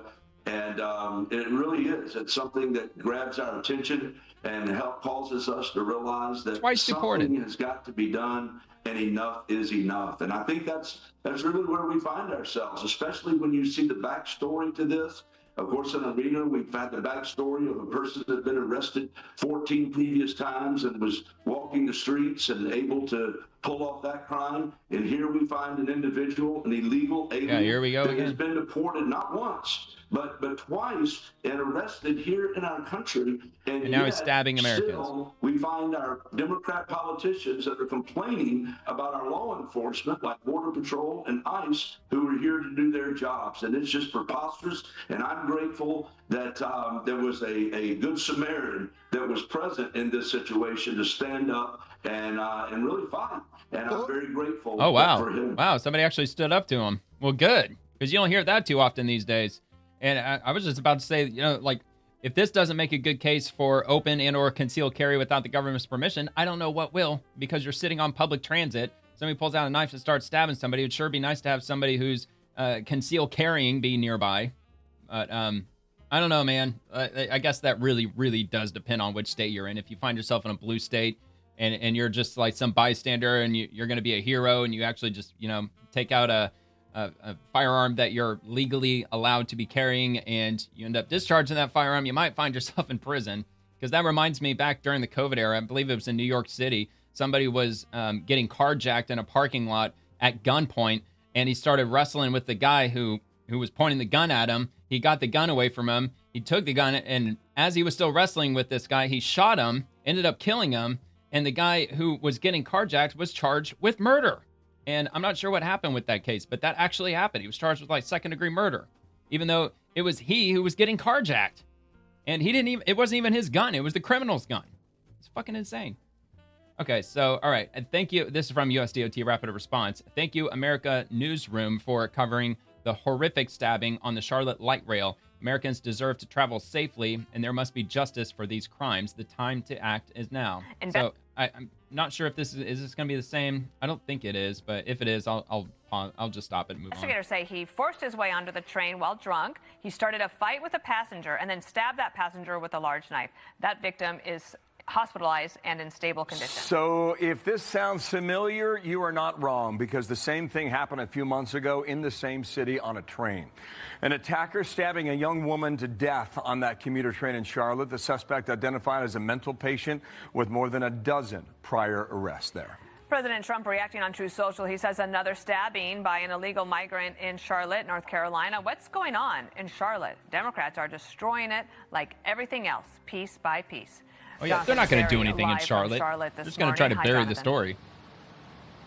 Good morning, Dana. Oh, no, that's bad. Oscar Okay, let's move on. Solorzano is scheduled to appear before the judge at 10 a.m. Eastern Time. Authorities say he is an illegal immigrant from Honduras who was deported during the Trump administration in 2018 and deported again during the Biden administration in 2021, only to return both times. He has a prior conviction for robbery and prior arrests on multiple charges, including aggravated battery. Now, this is the second time in less than 4 months that a repeat offender has been accused of stabbing someone on Charlotte's light rail commuter transit system. Back in August, a U.S. citizen with a long criminal rap sheet was accused of fatally stabbing Irina Zarutska, a Ukrainian refugee. So after this second attack on Friday, many transit passengers are on edge.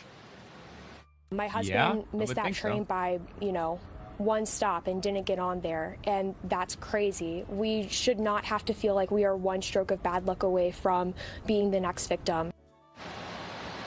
Transportation Secretary Sean Duffy posted on social media, apparently the death of Irina Zarutska wasn't enough. What is it going to take for the Charlotte mayor to remove violent criminals off the streets and protect her constituents? The time to act is now. Yeah, look, if there's crickets on that, I mean, I'm sure she's going to issue some statement saying it's deplorable. We're doing everything we can. They're going to be prosecuted, blah, blah, blah. They're not going to do anything, probably. Like, nothing really beneficial to the people of Charlotte. Okay, U.S. Secret Service. Build your future with the Secret Service. Apply now and take advantage of our accelerated hiring process that can advance your new career by 120 days. You can apply at thesecretservice.gov/careers. We are hiring, and they even have a video to accompany it. No matter the playing field, preparation is key. Every mission demands focus. We train relentlessly. You want to be part of this lineup? Duty, loyalty, courage. The United States Secret Service. Join our team today. Yeah, look, if you just happen to be an America First conservative, and if you're looking into being a federal agent, yeah, the Secret Service, they probably could use all the conservatives they can possibly get because, they've been under the gun, no pun intended, in recent years. So, all right, anyway, NCSC Director Wes Street. This past week marked the 11-year anniversary of ODNI. That's the Office of the DNI's National Counterintelligence and Security Center. More than a decade later, in 2025, we are at a defining moment in the counterintelligence fight. The threats we face move faster and exploit more domains than ever before, which means our response must be as adaptive and relentless, imposing cost on adversarial efforts to exploit the United States and our partner nations. Modern counterintelligence demands both operational precision and strategic foresight. Under the President and DNI Tulsi Gabbard's leadership, NCSC is delivering on that mandate, strengthening security partnerships across the government and industry, and integrating the instruments of national power across the intelligence community and whole of government. NCSC continues working with our partners, empowering their efforts to identify, detect, report, investigate, exploit, disrupt, and neutralize adversarial activity targeting the United States. For 11 years, NCSC has stood on the front lines of securing our nation, and as the threat landscape evolves, so does our commitment to protecting the American people. 11 years of NCSC. All right. Rolling on down to Director, Army National Guard. Proud of our soldiers, airmen, and the DC Guard 1802. Over 600 service members took part in the 4th annual Toy Ruck March. So I don't know if that's a typo or not. I'm going to assume that it's not, but just for some reason, my instant thought was they meant to say Toy Truck March, but maybe it is Toy Ruck March. Anyway, so delivering joy to Children's National Hospital this season. Service, compassion, commitment. This is the Guard. So if somebody's narrating in this, I'm sure that they're going to correct, like, if it is indeed what I think that it might be, but if not, then I'm sure they might end up saying it. Dude's got a microphone here, so maybe he'll say it himself. All right, so let's give this a watch. Yeah! We're going to fellowship together. We're going to represent together. Deliver some toys to the Children's Hospital. This is the 4th annual.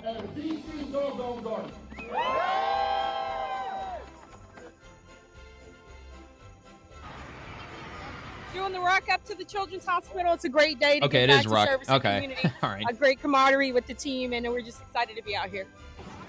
I'm not familiar with military lingo.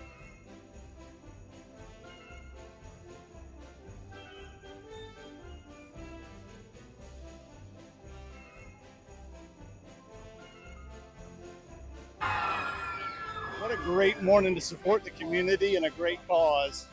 Go Guard. Oh, man, they got snow on the ground?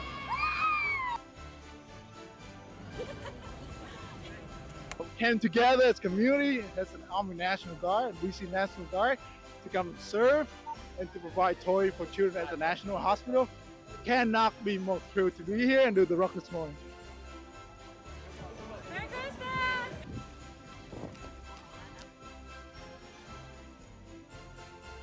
Delivering the toy. With the National Guard. What did they say? Over 600, I think they said. Yeah, 600 service members took part in it. Very cool. Have the Christmas spirit. Okay, Department of War, Forging Future Rangers. U.S. Army soldiers complete the pre-Ranger course at the I know I'm going to butcher this. I mean, I apologize. Again, I'm not familiar with military lingo. My family, they were Air Force anyway. But Sobolowski. Did I get that right? Sobolowski? Anyway, Air Assault School in Kentucky. So it's a quick clip here. Recognize that Lieutenant Ranger. Fully know the edge of my chosen profession.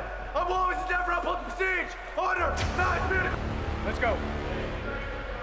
Hurry up, Ranger. Ranger! Oh, you know that water's cold. Center up!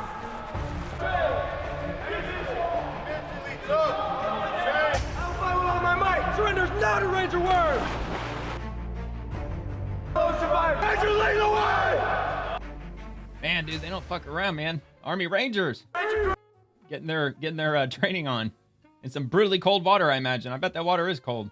Okay, all right. So anyway, National Guard, the UT National Guard, Utah, right? Yep, Utah National Guard is leveling up life-saving skills with a brand new medical simulation training center. The new facility will allow medics to conduct tough, realistic trauma training to better prepare them to save lives on the battlefield. They also have an article there, which I will link. We got this video. So what is the MISTIC? The MISTIC is the Medical Simulation Training Center. And what the Medical Simulation Training Center is intended to do is to create tough, realistic training scenarios for medics and medical personnel and any soldier that the Utah National Guard has to increase their overall medical competencies. We haven't had the opportunity to really conduct this level of tough, realistic medical training ever before in the state of Utah. We can turn on strobe. We can put smoke into the room. We Russian can put crowd. scent into the room. We have some very intense smells, if you will. The idea is obviously to act on all senses for a soldier. We have the medium fidelity mannequins and the high fidelity mannequins are really good for that. They can do everything from breathing, that you can check their pupils for dilation, you can check distal pulse, you can do all sorts of different things. Wow, man. We haven't been able to do that in the Utah National Guard until we got this MISTIC. It's like I'm back as like PFC Whaley, fresh out of training, ready to go to war, you know, and it's been a lot of fun to kind of be creative too. I think we're really excited about the future. I think the opportunities that we're going to be able to offer here at the MISTIC are really going to be surprising. I think they're going to blow some minds, honestly. It's rejuvenated me as a medic. Yeah, man, as far as medics are concerned, they're going to be at the top of their class. That's for damn sure. That's a hell of a training center they got. Very cool. All right, U.S. Attorney SDTX. So the official account of the U.S. Attorney's Office for the Southern District of Texas. And they say, quote, Operation Gatekeeper has exposed a sophisticated smuggling network that threatens our nation's security by funneling cutting-edge AI technology to those who would use it against American interests. These chips are the building blocks of AI superiority and are integral to modern military applications. And the country that controls these chips will control AI technology. The country that controls AI technology will control the future. The Southern District of Texas will aggressively prosecute anyone who attempts to compromise America's technological edge. And that's the image of him giving that statement at the podium in the great state of Texas. And we've got this from Rapid Response. That is President This is President Trump's True Social account, of course.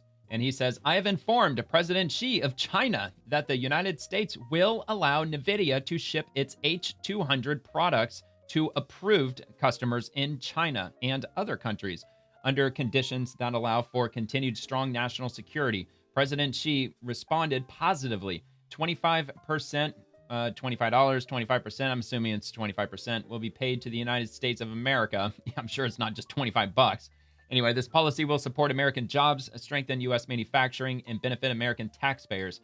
The Biden administration forced our great companies to spend billions of dollars building degraded products that nobody wanted. A terrible idea that slowed innovation and hurt the American worker. That era is over. We will protect national security, create American jobs, and keep America's lead in AI. NVIDIA's U.S. customers are already moving forward with their incredible highly advanced Blackwell chips and soon Rubin, neither of which are part of this deal. My administration will always put America first. The Department of Commerce is finalizing the details, and the same approach will apply to AMD, Intel, and other great American companies. Make America great again. And yeah, as far as the AI chips go, I believe it's under federal law that no technology company can export chips to China, and I believe that there is a list of countries that our most AI chips are banned from being sold to. And if I'm not mistaken, the chips like the H200, I think it has to be a minimum of like 3 years or 4 years old, the technology that's built or integrated into those chips in order to be exported to China. And obviously that's done on purpose, so that way China's not getting the same chips that we're getting, because if China needs AI chips from the United States, we don't want to be giving them the same level of technology that we're using. We always want to be a step ahead. Okay, it's from David Sachs. One rule book for AI. I wanted to share a few thoughts on AI preemption and address some of the concerns. First, this is not an AI amnesty or AI moratorium. It is an attempt to settle a question of jurisdiction. And this is going to be a long post, so before I get into the details of that post, I'll just read President Trump's True Social that he posted. And it says, there must be only one rule book if we are going to continue to lead in AI. We are beating all countries at this point in the race, but that won't last long if we are going to have 50 states, many of them bad actors, involved in rules and the approval process. There can be no doubt about this. AI will be destroyed in its infancy. I will be doing a one rule executive order this week. You can't expect a company to get 50 approvals every time they want to do something. That will never work. And that seems to make sense. With regard to AI, maybe that is something that should probably be put on the federal level and written into the federal code somewhere. So, all right. So anyway, let's get into the weeds on this. So let's see. First, this is not AI amnesty or AI moratorium. It is an attempt to settle a question of jurisdiction. When an AI model is developed in state A, trained in state B, and inferenced in state C, and delivered over the internet through national telecommunications infrastructure, that is clearly interstate commerce, and exactly the type of economic activity that the framers of the Constitution intended to reserve for the federal government to regulate. Makes total sense to me.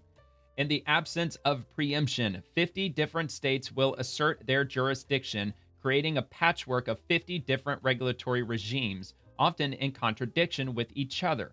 Indeed, this is already happening. Over 1,200 bills have already been introduced in state legislatures, and over 100 measures have already passed. For example, states like Colorado, California, Illinois have made AI developers liable if their models contribute to algorithmic discrimination, which is defined as having a quote-unquote disparate impact on a protected group.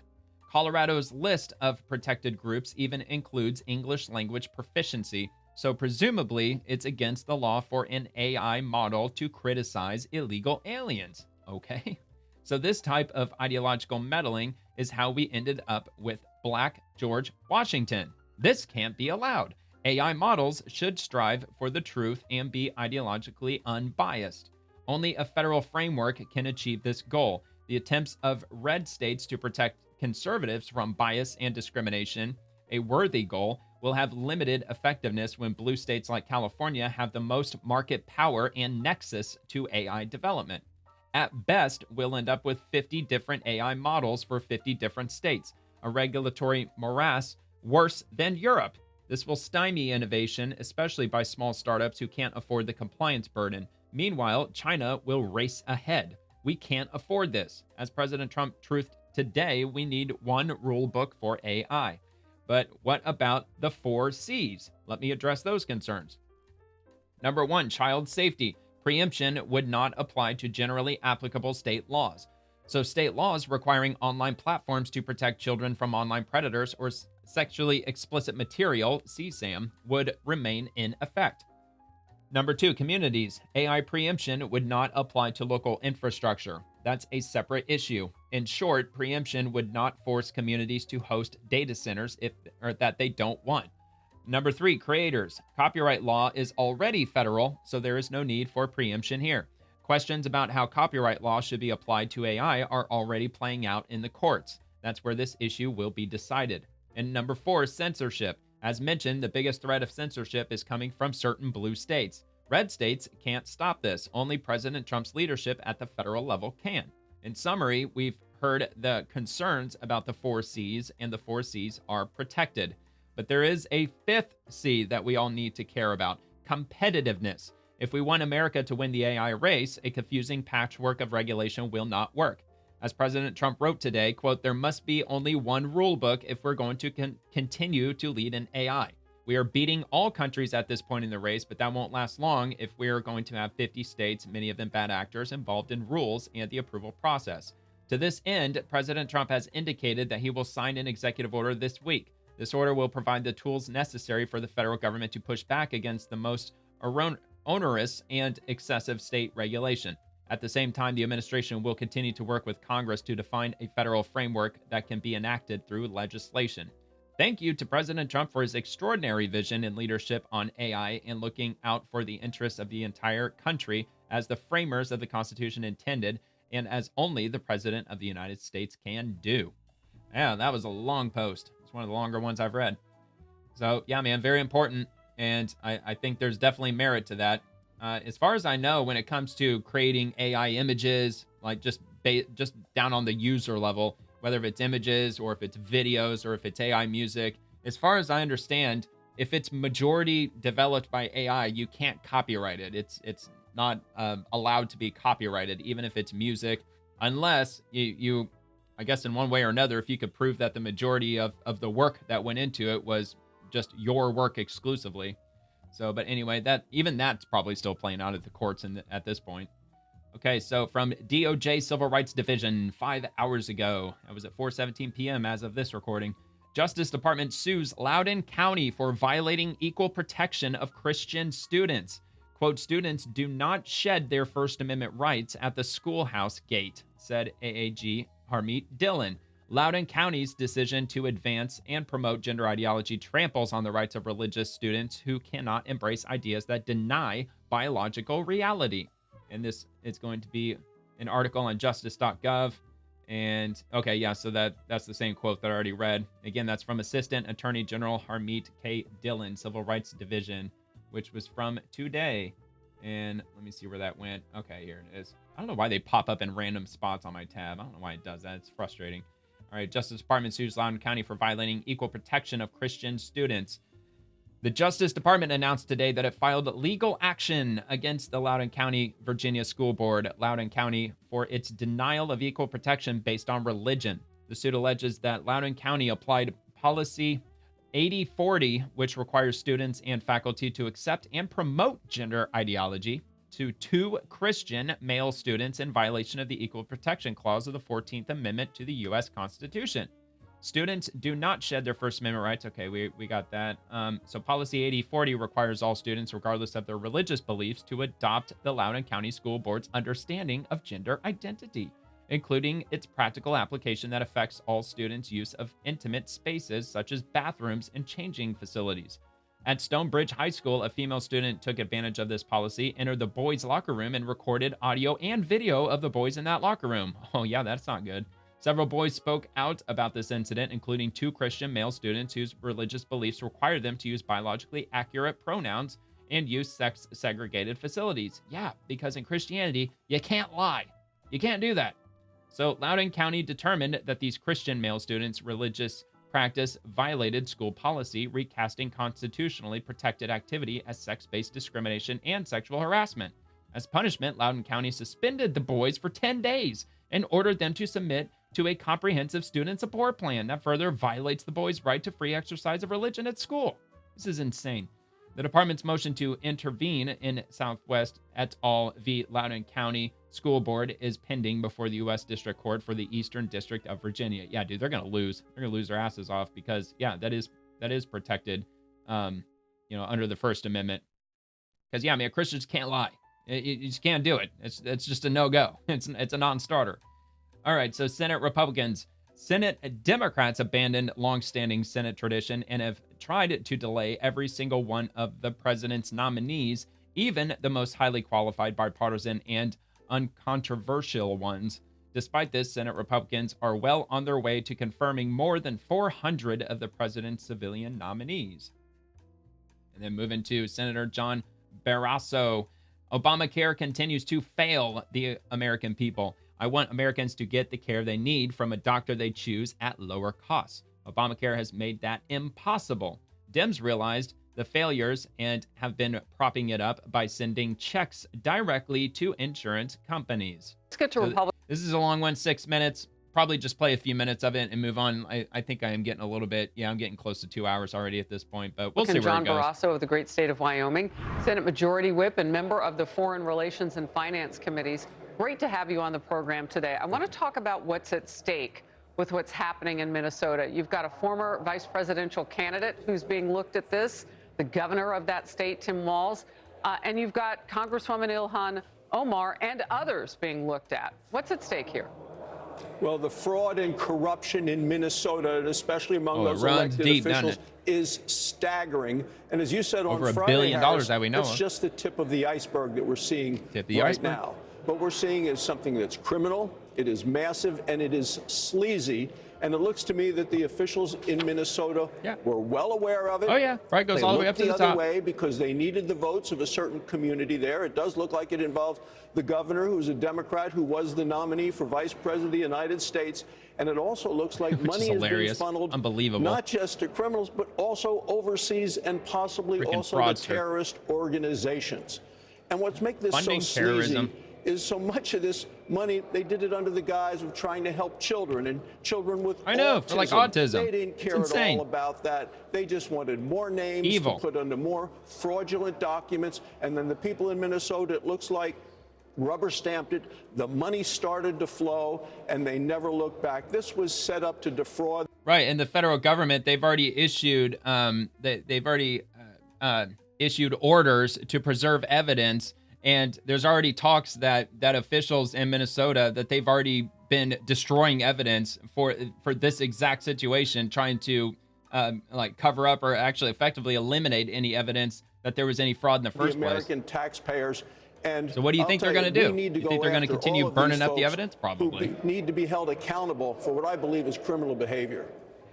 You know, senators, you That's were probably talking why she's about smiling. Yep, we already got rid of it. We got no evidence here. That we're drilling down There's on. no evidence to two preserve. Of them is the food programs. I mean, you've got a congresswoman on Capitol Hill right now, Ilhan Omar, whose people in her very own staff, one of whom has already committed and is convicted because they confessed to doing this, that they took $2 million in food that was supposed to help people during COVID and used it for personal benefit. Make that shit I mean, this is a big deal, reaching all the way to Capitol Hill. What are the ramifications there?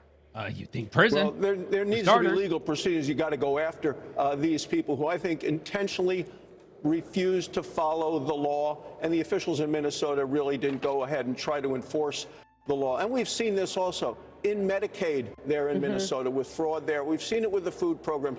We've seen it with welfare. And the autism. Apparently they were trying to sign up so many people they ran out of names. So went to a website, www.randomnames.com, to make up names. And the money was so big.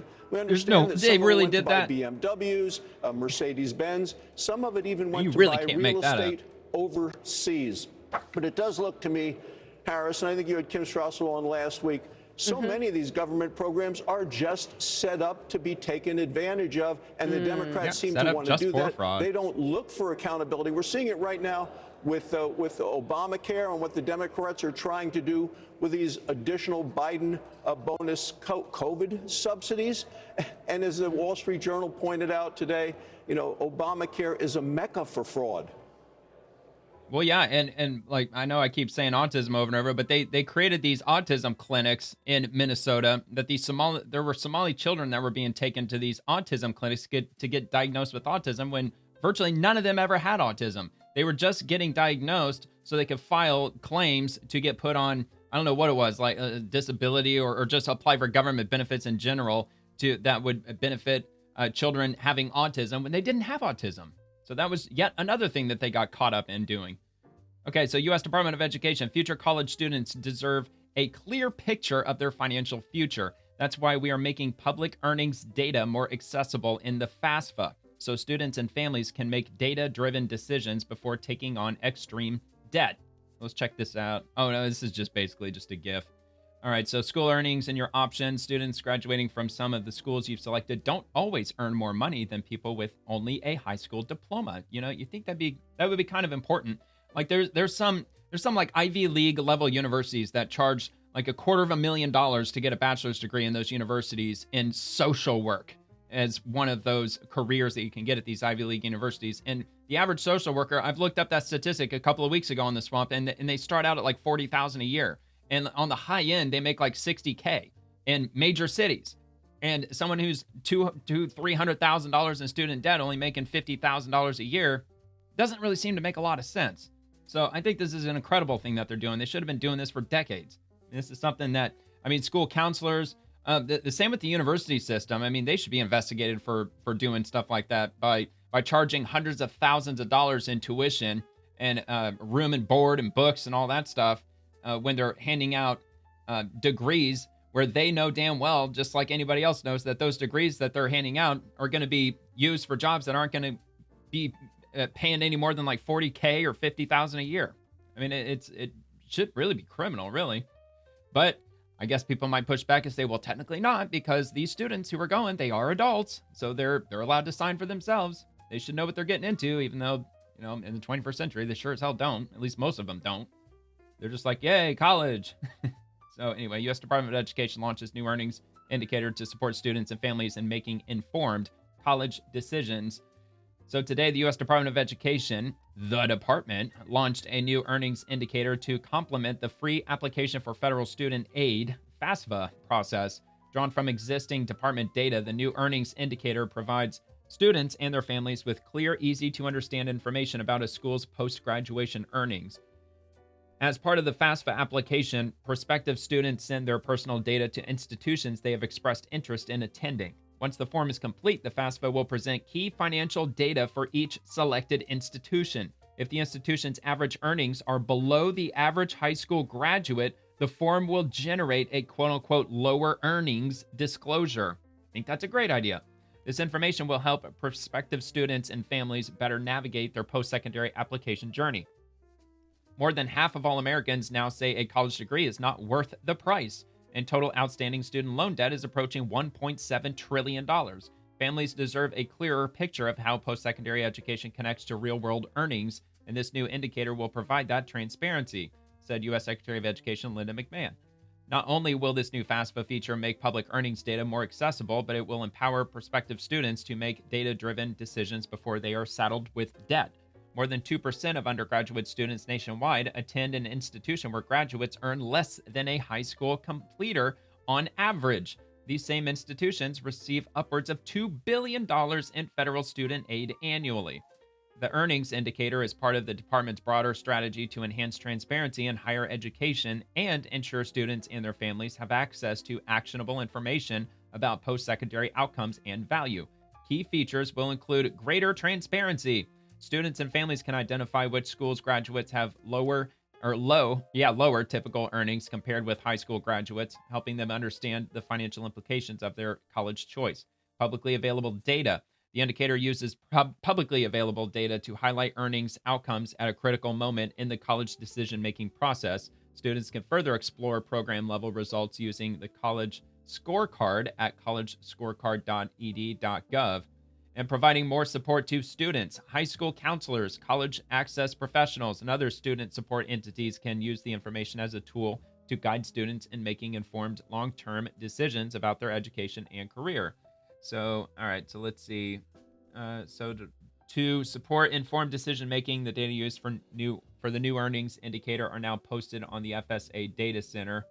And okay, so that'll be up there. And the department will update the metric when more recent earnings data becomes available on the college scorecard. So for more details on the earnings indicator, check out Under Secretary of Education Kent's homeroom blog, Federal Student Aid's electronic announcement, and the FSA data center. So this article that I'm looking at right now, that'll be linked down below regardless, and that's going to be on ed.gov. So I might not add this one. Yeah, I don't think I'm going to add this one. This doesn't look like it's relevant. I mean, it is related, but this is more of like a searching for the college scorecard for Department of Education. You know what? I'll just link it. Why not? It'll be linked below. Okay, so we'll roll on back to the next post down below. Rapid Response 47, the best First Lady of the United States ever. So this is a video of the First Lady interacting with kids. It looks like a toy drive. You have toy drive for Christmas with the Marines.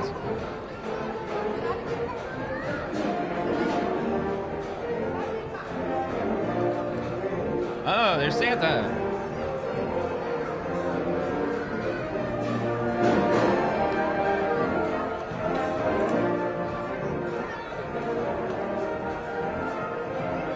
All right, so yeah, the First Lady hanging out, toy drives, getting into the Christmas spirit.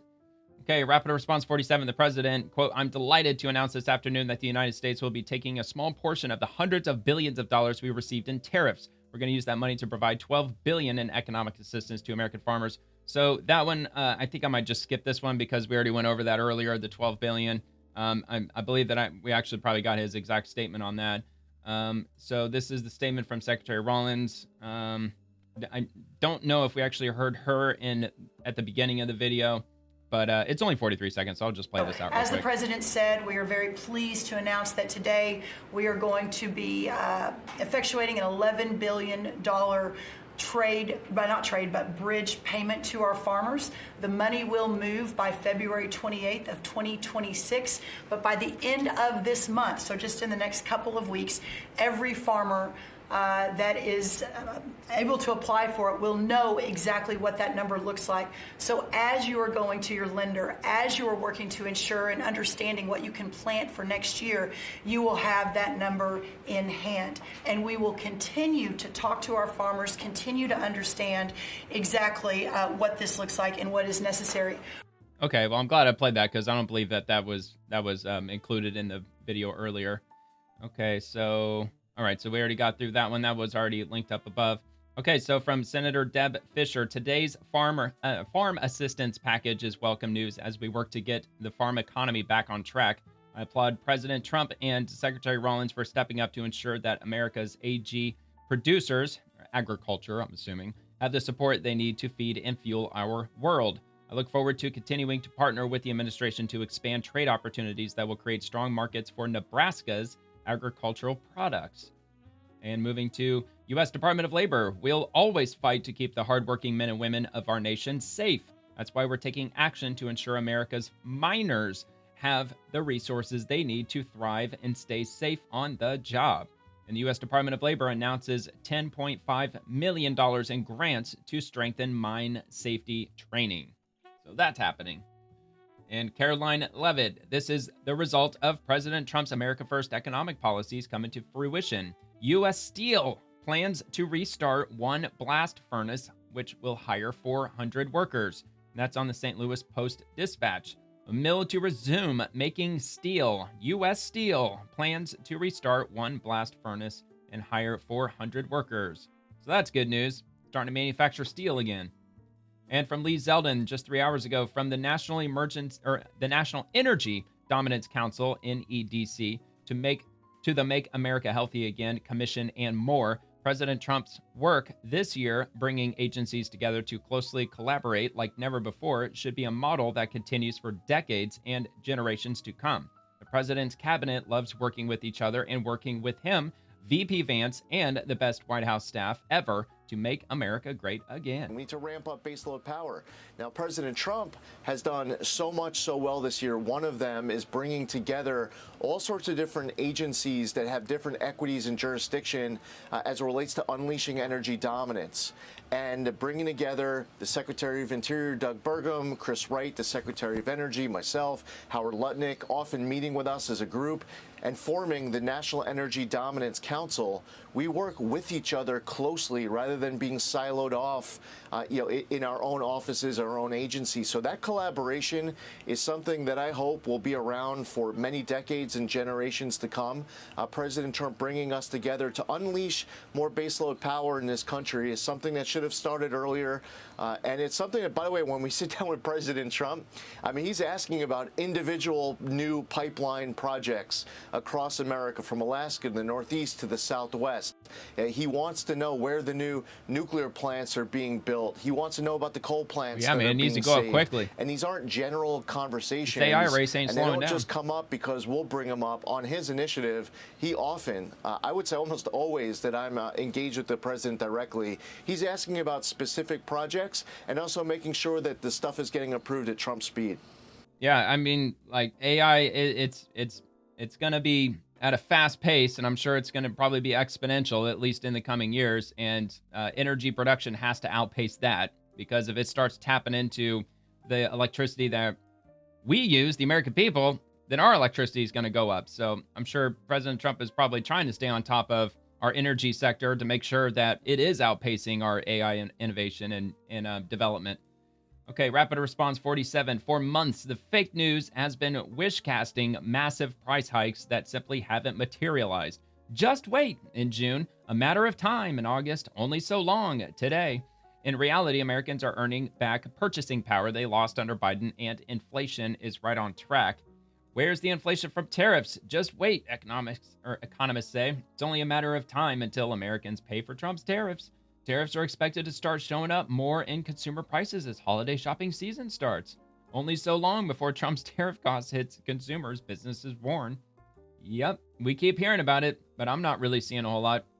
I mean, I don't go out and shop for a bunch of stuff I want. I basically, like 99% what I buy, I simply need. I don't buy stuff that I want, so I'm not the best person to really gauge as to what prices are doing with regard to like the last couple of months, last few months, if tariffs really had any effect on it. I know that there were some companies that had mentioned that they were going to slightly increase prices and they blamed tariffs. I think Tide was one. There were a few other companies that were blaming tariffs for the reason why they had to inch up their prices, but they only inched them up like 2%, something like that. Okay, Rep. Richard Hudson. House Republicans are cleaning up the mess of 4 years of Bidenflation. With the working families tax cut and our energy cost-cutting bills, we're delivering lower costs, lower taxes, and higher wages. There's more work ahead, but our focus is simple: lowering costs for every family. And they've got Trump, Biden, Trump. So average 1.9% under Trump, average 5.0%. So this is annual inflation rate by percentage. And then Trump averaged 2.7%. So, yep, there you go. Okay, NHTSA recalls and ratings. New safety rating 2025 Toyota 4Runner SUV. The overall rating got 4 stars. For more info and to see how your vehicle rates in our 5-star ratings, visit nhtsa.gov/ratings. So if you happen to have a newer vehicle, or probably even an older vehicle, I'm sure they've got those rated on here too. So you can actually use this, type in your year, make, and model, and it'll tell you what the safety rating is for your vehicle if you just happen to want to know that. Okay, the FAA, important safety message at TSA. Dangerous behavior doesn't fly. For everyone's safety, respect your fellow passengers and your flight crew. And that's going to be on FAA.gov/unruly. And they tagged in TSA, which they replied to, a reminder, passengers who engage in unruly behavior at the checkpoint or in flight may face substantial penalties and possible prosecution on criminal charges. At FAA News has more info regarding in-flight disturbances here, which I will have that link to, of course. No threats, no verbal abuse, no physical violence of any kind. If you threaten, endanger, or harm transportation security officers during screening, TSA will pursue criminal penalties and fines of up to $13,910. Thank you for your cooperation. I'm assuming if you go hands-on with a TSA agent, you're probably going to catch a felony. Because I know, at least in the state of Florida, I'm assuming it's probably every state, that like if you assault a nurse or a paramedic, you also get a felony. It's not just assault on a police officer, that you also get nailed with a felony if you assault any kind of like I don't exactly know the way they word it, like public worker. That's not the right way to put it, but anyway, like a emergency response or something like that. All right, so Pete Sessions, House Republicans under the leadership of Chairman Rep. Frenchhill on the Financial Committee have a plan to make the American dream of owning a home a reality. Check out my published op-ed with Matthew Foldy of the DC Reporter. And I will link that. I won't get into the weeds with that. I actually might, actually, I'm going to pull this off to the side because I might actually look into that a little bit tomorrow. I'm running over on time. I'm already over 2 hours over, but I do have this post right after from Rep. Mike Flood with regard to housing. So figure we'll give this a watch. It's a bit long. Again, not sure how far we're going to get with it. If it's interesting enough, I'll let it play, but we'll see. So we need to keep the American dream alive for the next generation. I'm working with House GOP and Financial Committee to make housing more affordable for working families. Joined News Nation to talk affordability and more. So we'll check this out from News Nation. All right, we're going to welcome to the show now Republican Nebraska Congressman Mike Flood. He sits on the House Financial Services Committee. Great to see you today. Thanks for being here. Thanks for having me. So this morning, Treasury Secretary Scott Bessent said Democrats are to blame for America's affordability problem, and the administration is promising a fix. Listen to this. No. Democrats created scarcity, whether it was in energy or overregulation, that we are now seeing this affordability problem. And I think next year we're going to move on to prosperity. So here we go. We're going to take a look at the data here on our screen. While the price of eggs is down and chicken is the same, the cost of beef, bacon, and bread is up from last year. And while it seems like a small jump, all this compounds, right? These prices, it compounds every year, and it's been... All right, let me just take a quick look at this. All right, eggs. The price I pay for eggs right now is about $1.91. I shop at Aldi, and again, I live in the St. Pete area. Chicken breast, I pay about $3.50 a pound. Again, it's at Aldi. Ground beef, I would say probably $5 to $5.50 a pound, maybe. Orange juice, they don't give you per ounces. They sell it by the gallon. They sell like half gallon, whatever. What would this probably be? 32 ounces, maybe. $4.72. Maybe that's about right. I mean, it's like for Tropicana orange juice, at least at my local Winn-Dixie, it's like $12 fucking. It's ridiculously expensive. Even concentrate. If you haven't look at orange juice concentrate. Just put in your head right now how much you think that a can, like the frozen can of orange juice concentrate, how much do you remember that costing if you're not familiar or if you haven't bought it in a while? Because the last time I bought it, it was like $1.10 or something like that. I went and looked at it in my local Winn-Dixie the other day. It was $3.80. It was almost $4 for one can of orange juice concentrate. And you take the frozen orange juice concentrate, you let it like slide out of the can, and then you fill up the can with water 3 times. So it's like basically 4 cans worth of orange juice. Yeah, that's freaking $4. So basically when you do the math, I think it takes four of those cans to make a gallon of orange juice. So you're talking like $12. It's more expensive to use the frozen orange juice concentrate than if you just got the fresh squeezed Tropicana by the gallon. It's insane. So, and also bacon, I think it's like $4.50, maybe $5 for a slab of bacon. Again, it's Aldi, so it's a lot cheaper. And bread was like $1.50 or maybe $1.75, something like that. But yeah, these are average nationally, right?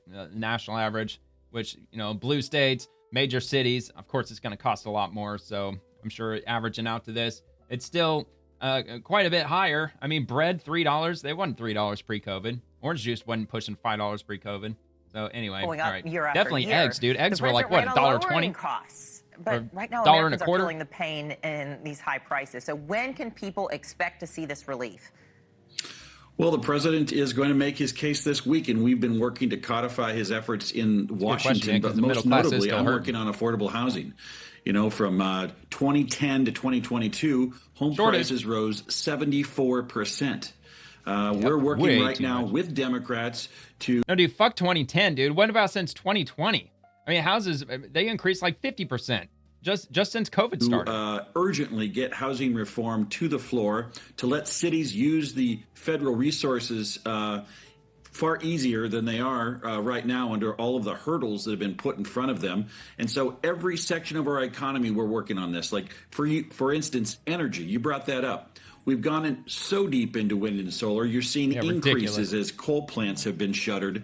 And when you don't have that base load, everybody has to pay more. Yep. If Absolutely we have less retarded. Generation. And with AI coming, there's just no way around it. There's no way. We need more energy. Not possible. Well, I think our viewers are really enjoying hearing you say that you and some other Republicans are reaching across the aisle and working with Democrats to get this housing affordability crisis under control. Yeah, because, it's we've got all sorts of issues that are causing families to feel like they can't have kids or can't have more kids. Child care costs are way up, too, but the housing issue. Very good point she raised. I'm really glad she said that because she hit the nail right on the head with that. With regard to Gen Z, like millennials, we're starting to age out to the point of having kids. Like a lot of millennials are starting to hit 40, or at least they're in their mid-30s and so on. Like I'm the older millennial, so maybe I'm a little off on that. Maybe there's early 30s millennials. I don't know, but like with Gen Z, definitely. Even with Gen Alpha aging into adulthood, look like the average house. It's still like what $380,000 is the national average, and like the average cost of rent is still like what $1,500. And that's just on average. That's not 3-bedroom. That's probably based on a 2-bedroom. And it's not affordable. And plus, if you look at childcare, man, childcare on average is pushing like $2,000 a month per child. Or maybe it's not that. Maybe it's $1,500. But still, it's like more than double than it was back in the 2000s. It's absolutely unaffordable. It's brutally insane. And some of us are lucky enough to have like grandparents, or we might have like an aunt who's a stay-at-home mom or something that might be able to watch your kids or something. But most people really aren't that fortunate, especially in the 21st century. I mean, a lot of people, once you graduate high school or college, you just move to another state in the country and you don't have family nearby. So it does become really difficult to have kids. And having housing cost as much as it does, combined with the increased cost of food and also childcare and also insurance, and the average used car price is $550 a month. Plus the car insurance is like, what, $250 a month for full coverage on average. It just stacks on and on and on. Not to mention like the average cell phone bill, I think, is over $100. And plus you got your cable modems, and you've got all your utilities and all your subscriptions that you got to pay for. And on top of all that, the average American makes like, what, $48,000 a year, maybe $50,000 a year. The average household makes $80,000 a year. So yeah, it's a little bit unaffordable to have kids these days, and that is a major problem. Is front and center for sure. Trump's former chief of staff writes Priebus, revealing this morning that the president isn't only frustrated with Democrats. Listen to this. What he's cranky about is the fact that some of the messaging, I think, on the Republican side isn't where it needs to be. It's going to take some time for it to come around. And I think that impatience of that time of this issue coming around, them getting hammered on affordability, is making him cranky. Is this a message? It should, because I think Trump is off base with that. Trump keeps looking at the bigger picture. He keeps looking at the economy as a whole and what it pertains to things like Wall Street and like large manufacturers and a lot of these companies that are trying to move back onshore, and he's touting the $16 trillion worth of investing and also all the tariff money that's coming in. That's not, look, long term, that may be his long term, bigger picture image. He's like, look, it's not helping us. It's not helping middle class Americans today, but give it 3, 4, 5, maybe up to 10 years when manufacturing has returned to the U.S. in a large way. And maybe the bigger picture down the road, it is going to explode in prosperity for the middle class, but it's not helping anything right now.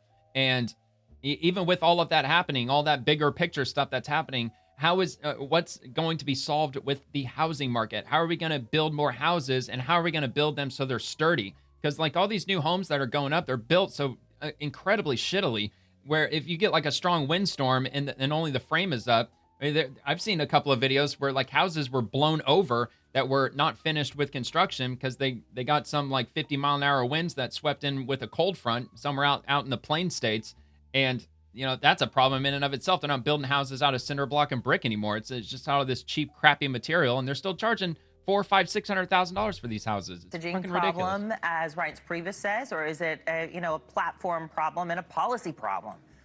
You know, my Republican colleagues, we go in every day to Congress to try and bring down prices, to work with the president on his American First agenda, to solve problems and make government work. And like you brought up before, we're working with Democrats to try and address housing. This has not happened since maybe 2015 that we've seen a housing bill on the floor. Before that, it was 1999. Like, we recognize that to be successful, we have to get to 60 votes. Cutting regulations, and I don't know that it's gotten very much coverage, but the Senate pushed out a bipartisan housing bill, and we in the House are set to mark up a bipartisan housing bill later this month. Those are the stories that Americans need to know, that we are at the table solving problems like housing affordability.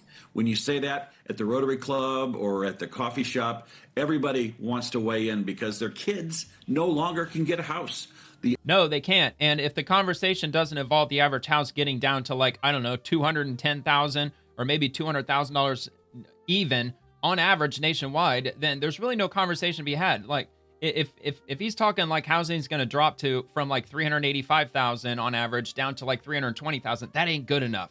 Even $250,000 ain't good enough. That's not even close to good enough. It's still wildly unaffordable for the vast majority of Americans, especially young Americans. Average age of the first-time home buyer is 40 years old. Think about that. The median home buyer right now is like 58 years old. Like the median home buying age right now, like in their late 50s. That's crazy. That's a crime in and of itself. We need to bring that back. First-time home buyers at 40. Find answers as Americans in both parties. No wonder rent's so expensive. And restore nobody can buy a damn house. That the American dream can really come to fruition. And part of that, you know, the way to get to the American dream, as it has always been, would have been to be owning a house. So all of this that's going on, you know, is this really a Democratic hoax? Is it helpful when the president is calling that, when they're just Americans are just feeling the pain? Well, as we saw during the shutdown, the Democrats, by and large, have been in no mood to make anything that Donald Trump touches successful. This is why I don't print money for nothing. We had a 41-day shutdown, and like for this. what? Only to further frustrate Americans with their government.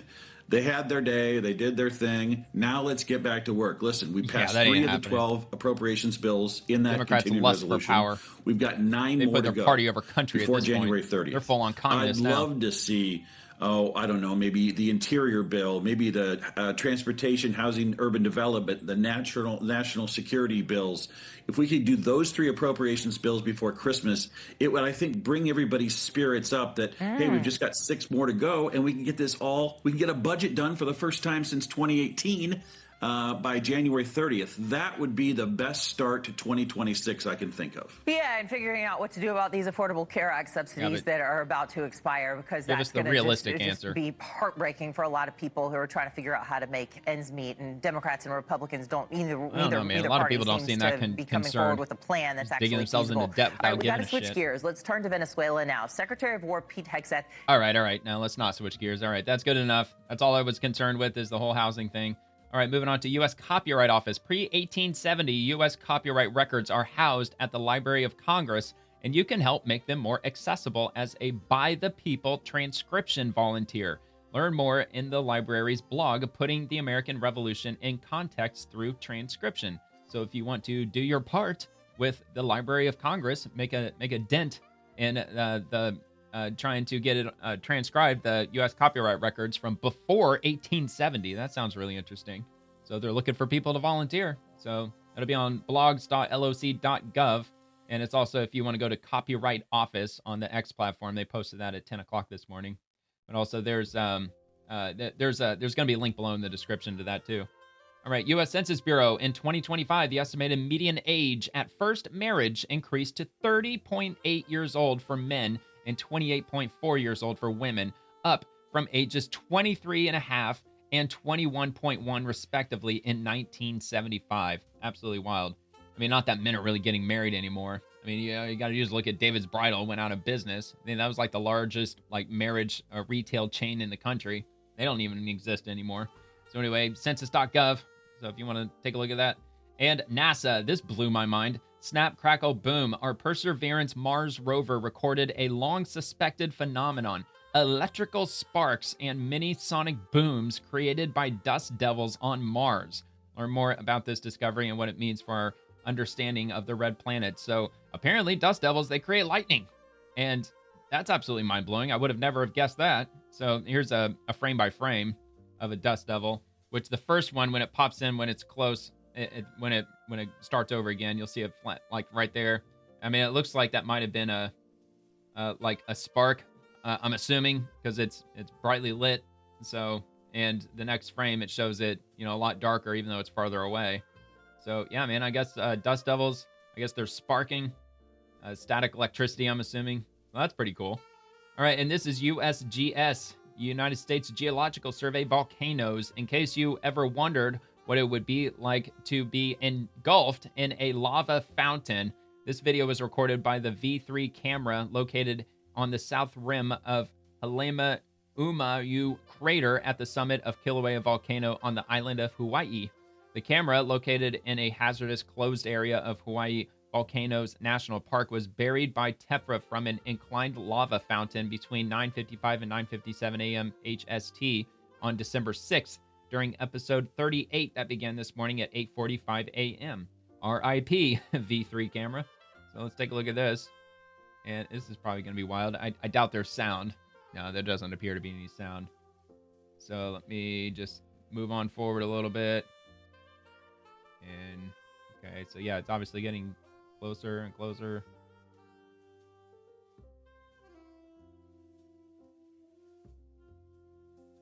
Yeah, there's no sound. Okay. Oh, shit. Oh, wow. Red. A lot of red. RIP camera. The lava made contact. Yeah, and that was that for that camera. Oh, wow. Yeah, there we go. There went some. I saw a little bit. Yeah, there it goes. Damn, dude. Wow, that's nuts. Oh, I want to see it hit it again. Yeah, right there. Crazy, crazy, crazy. Okay, I got one more video, and then I'll wrap up the episode. So here are some other views of Kilauea Summit eruption lava fountaining, episode 38 in Halema Umayu crater on the island of Hawaii, and answers to some of your questions about this activity. This eruptive episode began from the north vent at about 8:45 a.m. HST this morning on December 6th, and then it goes into a lot more detail. I'll repost this if you want to read the details. Again, there's a link to my profile in the description below, or you can just go to USGS Volcanoes, but check out this video. This looks really cool. Now, this does have to. It is a huge, huge plume, whatever they call that, lava fountain, right?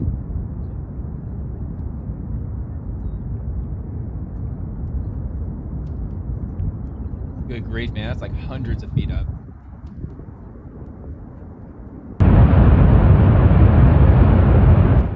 Holy moly. Literally creating land that is growing the size of the Hawaiian island. What it's doing, man. Every bit of that lava that sprays out of that volcano, it's creating more land.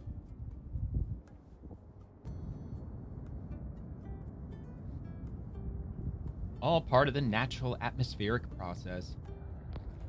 Good old climate change. Oh man, yeah, you could actually go out there and watch that. Holy shit, that'd be amazing.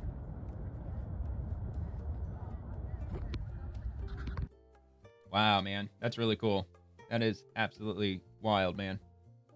And let me just double check. Yep, that is everything that I've got for this episode. So if you enjoyed the video, please like the video and subscribe to the channel. It'll mean a lot to me if you subscribe. And I will launch a new video every Monday through Friday. Video usually posts around 11 o'clock p.m. Eastern. It covers the swamp and everyone living in it, the politicians, the agencies, the bureaucracy, everything happening. And I also post daily episodes over on X, so feel free to comment there too if you'd like. Thank you so much for watching. Hope you have a great rest of your night, and God bless America.